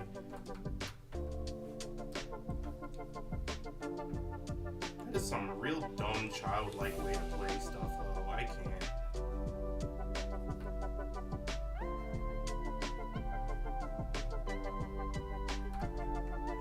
It's like being that 8-year-old in the group that's just, God.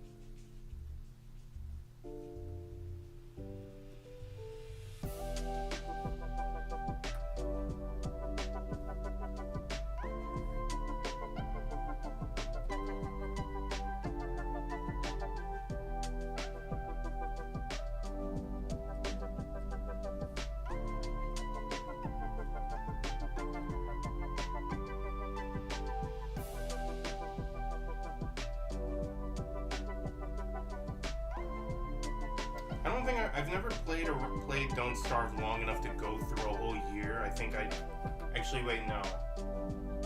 No, my longest was like 3 winters. So yeah, I guess so.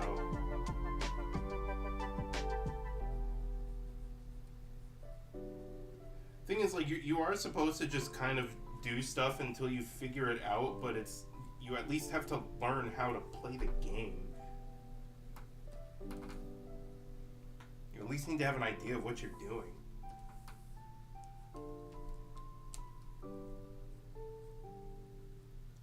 But, I mean, there is a bit of fun in just kind of exploring and figuring some stuff out as you go. I'm pretty sure that once you include all the expansions and Don't Starve, it's probably way harder now than it was when I started, which was like when the game first came out.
Things are about to get freaky here.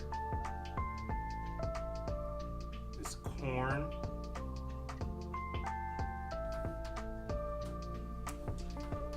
Probably not going to get to all of it here in this stream. But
there's leaks of the entire decks. Oh man, no, I didn't hear. I wouldn't want to see that. That sounds like too much of a spoiler for me.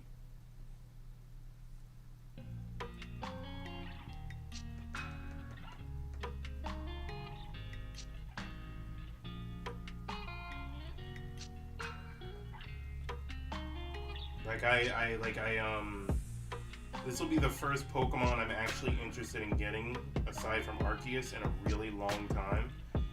And I'm expecting some of the decks to be kind of whack, but the game itself looks fun. So I'd rather not hurt myself.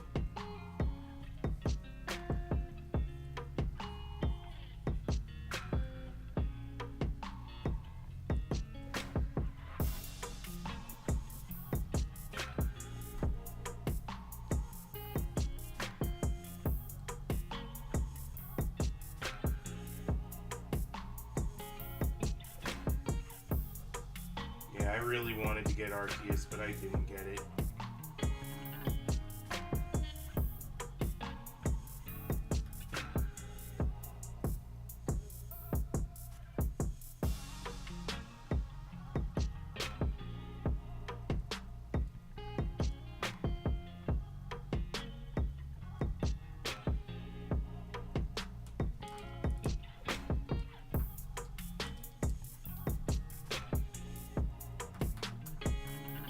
You don't have a Switch yet, my guy?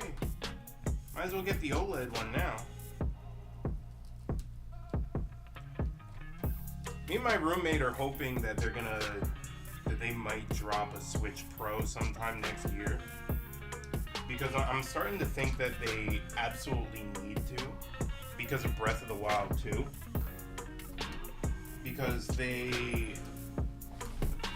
I'm thinking that because they delayed Breath of the Wild 2.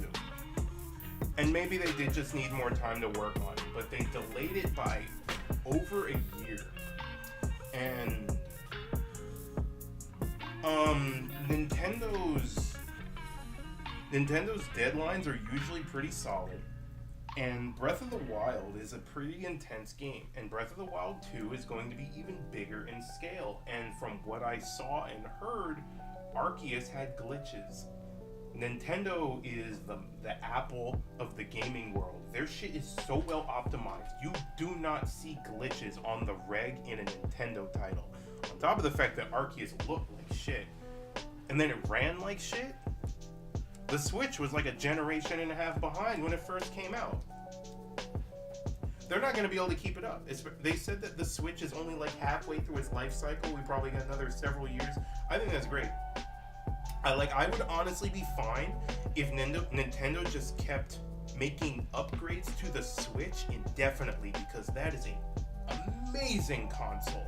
It is beautiful, but they cannot continue to use hardware limitations as an excuse when the Steam Deck exists. The Steam Deck is a thing. You can make something that is the size of it. The Game Gear was a thing back in the 90s. The Steam Deck is just a really high-powered Game Gear, and the Switch is just a more condensed Steam Deck. So it needs to have at least half the power.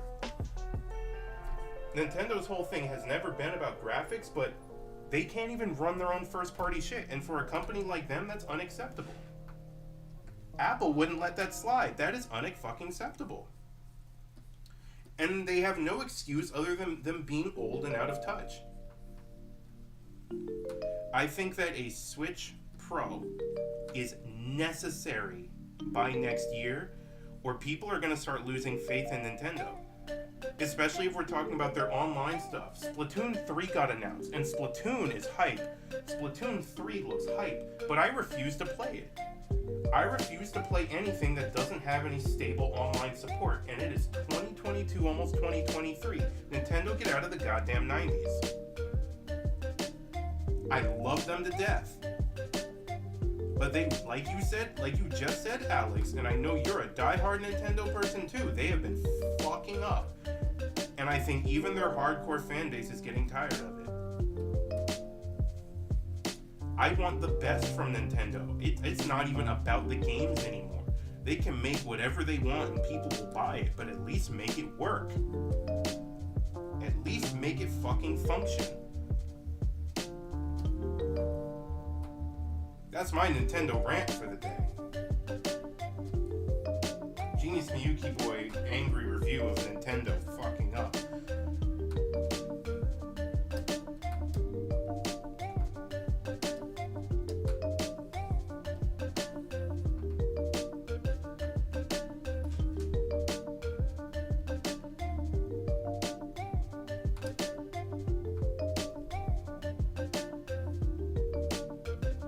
Good.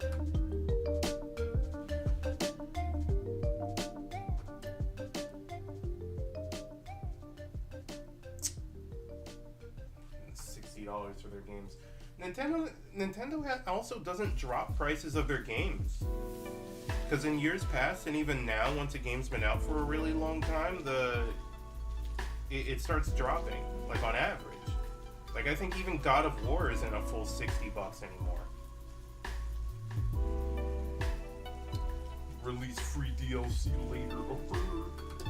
Yeah.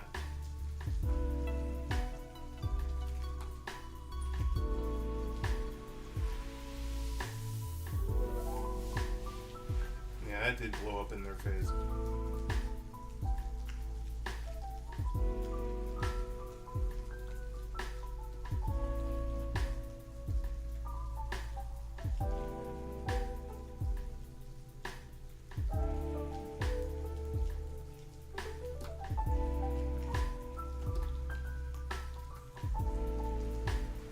Nintendo's just been disappointing. If they drop a game I want, I'm gonna get it. When Breath of the Wild 2 comes out, I'm gonna get it.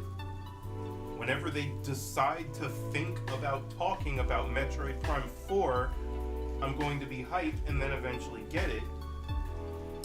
I know Dread is considered a masterpiece, but I'm still mad about that E3. For everyone who knows.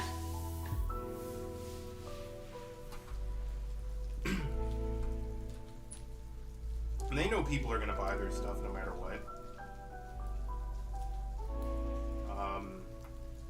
At least until they fuck up so much that people stop. Can they at least fix their online though? Jesus. Then they had the nerve to pull Smash from Evo.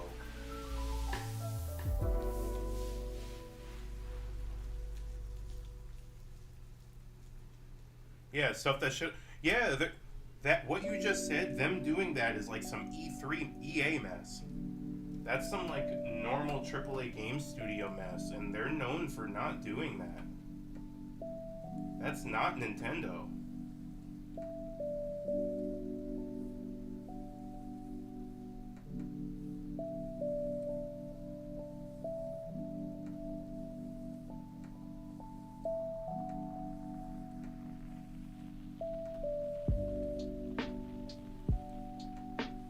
At least they didn't charge for the DLCs.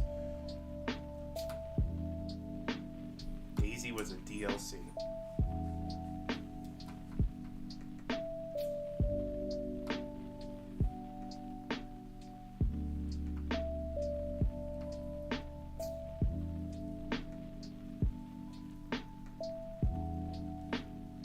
Yeah, I don't understand. I just don't understand them.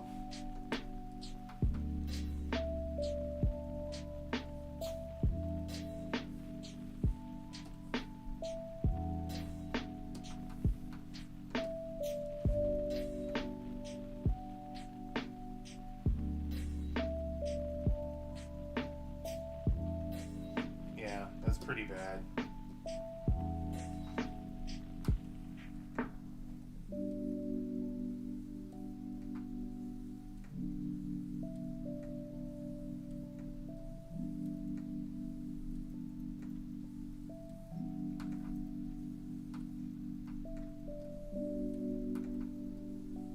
You know what, let's go back to Smash for a minute.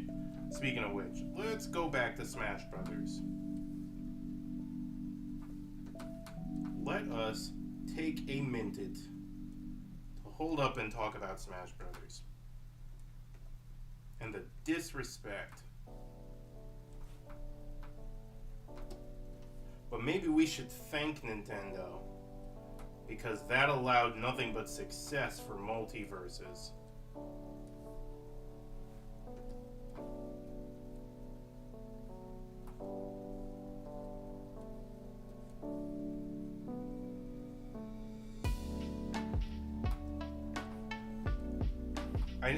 I don't get why they pulled it. I don't get why they would do that.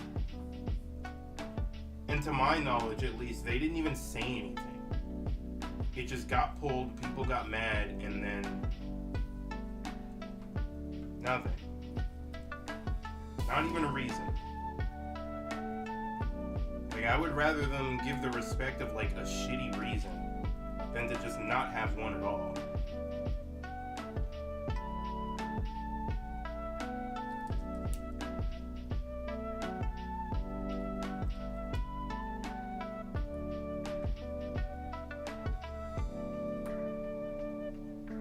Yeah, the Smash series has been filled to the brim. Like, yeah. I'm not complaining. I don't complain about their content. It's just the way Nintendo's handling it is strange.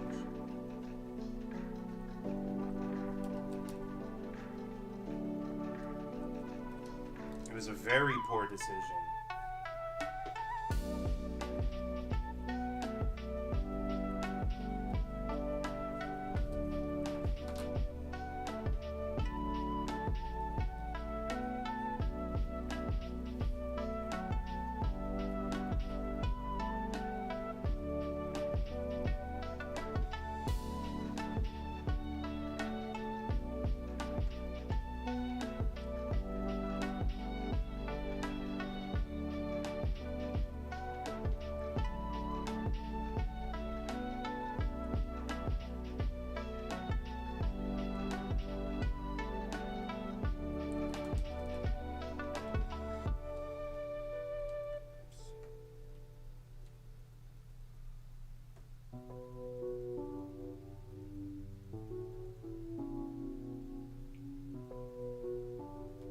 Yeah, I know some of that stuff. Like, Melee was really competitive, that's why people liked it.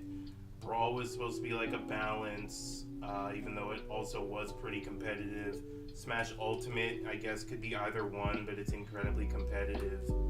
I think Sakurai made that decision because Nintendo wanted him to.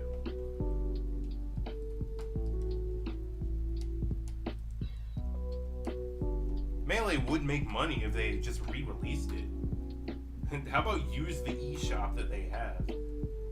But I don't care about Melee being at EVO. I still think people need to grow up. Melee was good when it came out, and it's not as good now because Smash Ultimate is just the definitive Smash game. Changed my mind. Them pulling it from EVO, it just doesn't make sense. That really is shooting themselves in the foot, because since they're not really going to be supporting Smash anymore, if they're not even going to let the competitive community do their thing and multiverses is a fine alternative, well,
you too, bro. Thanks for coming in.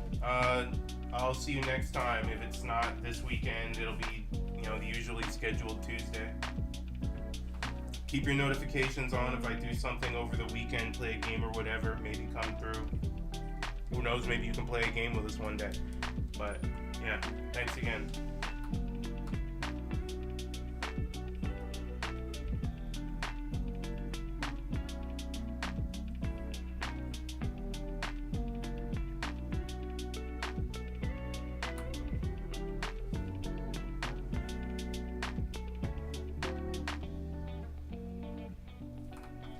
Oh, please.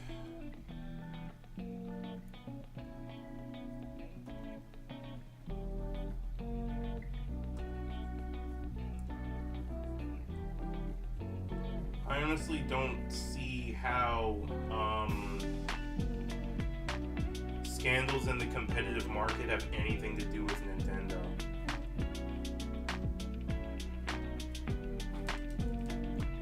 Whenever you hear about these people doing, they can't hold control, they won't let anyone,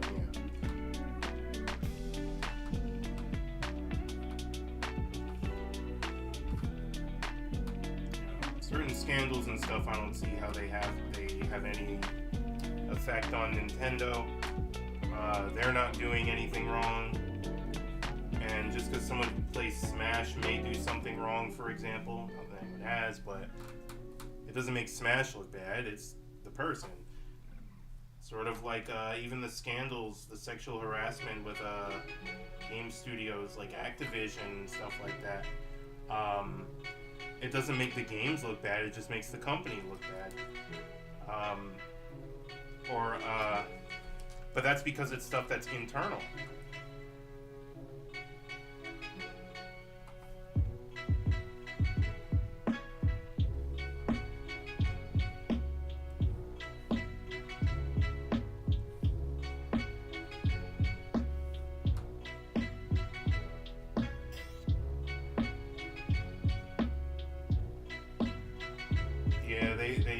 They want to give away like their own little dinky prizes.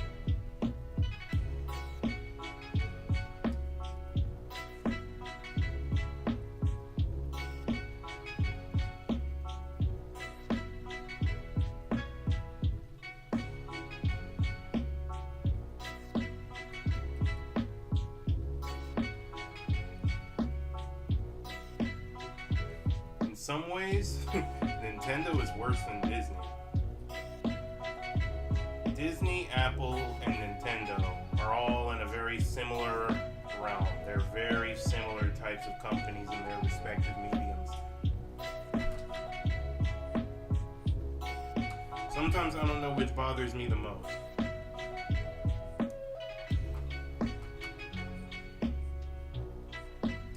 But I want to say it's Nintendo. Because the other companies aren't necessarily making poor decisions.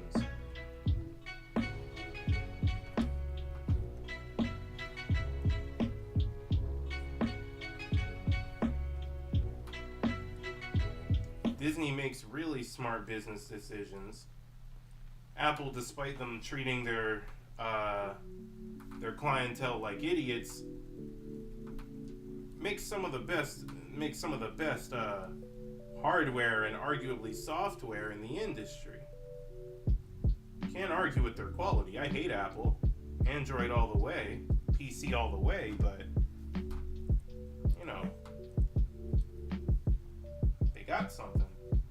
Nintendo, on the other hand, they're floundering with their own stuff.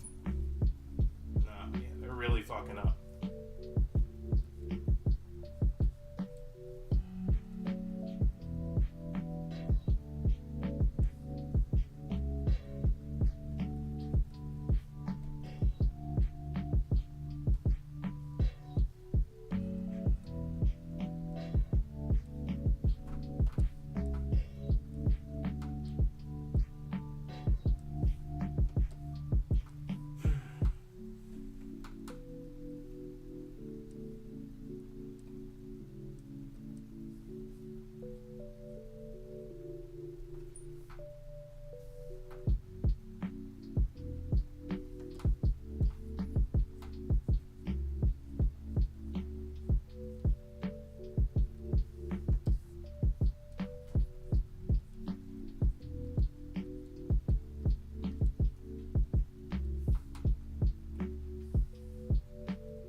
speed through some of these frames because the art is pretty simple.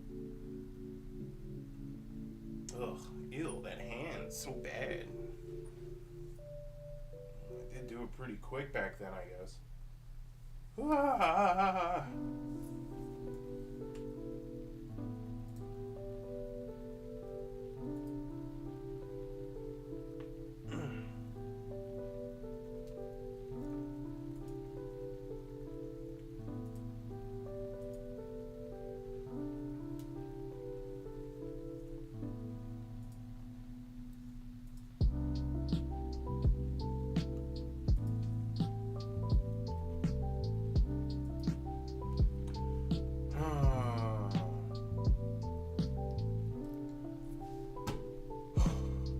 I think I might call it a night though.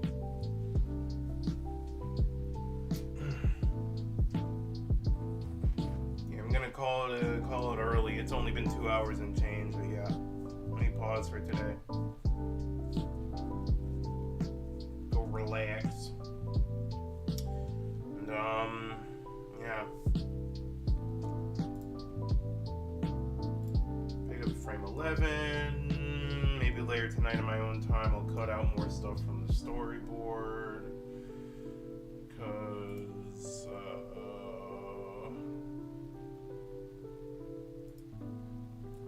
yeah, there's still a good amount to cut out. But yeah, you too. You have a good night too. Good talk today. Good talk tonight. Yeah. Catch everybody next time. Thanks for coming through. Peace.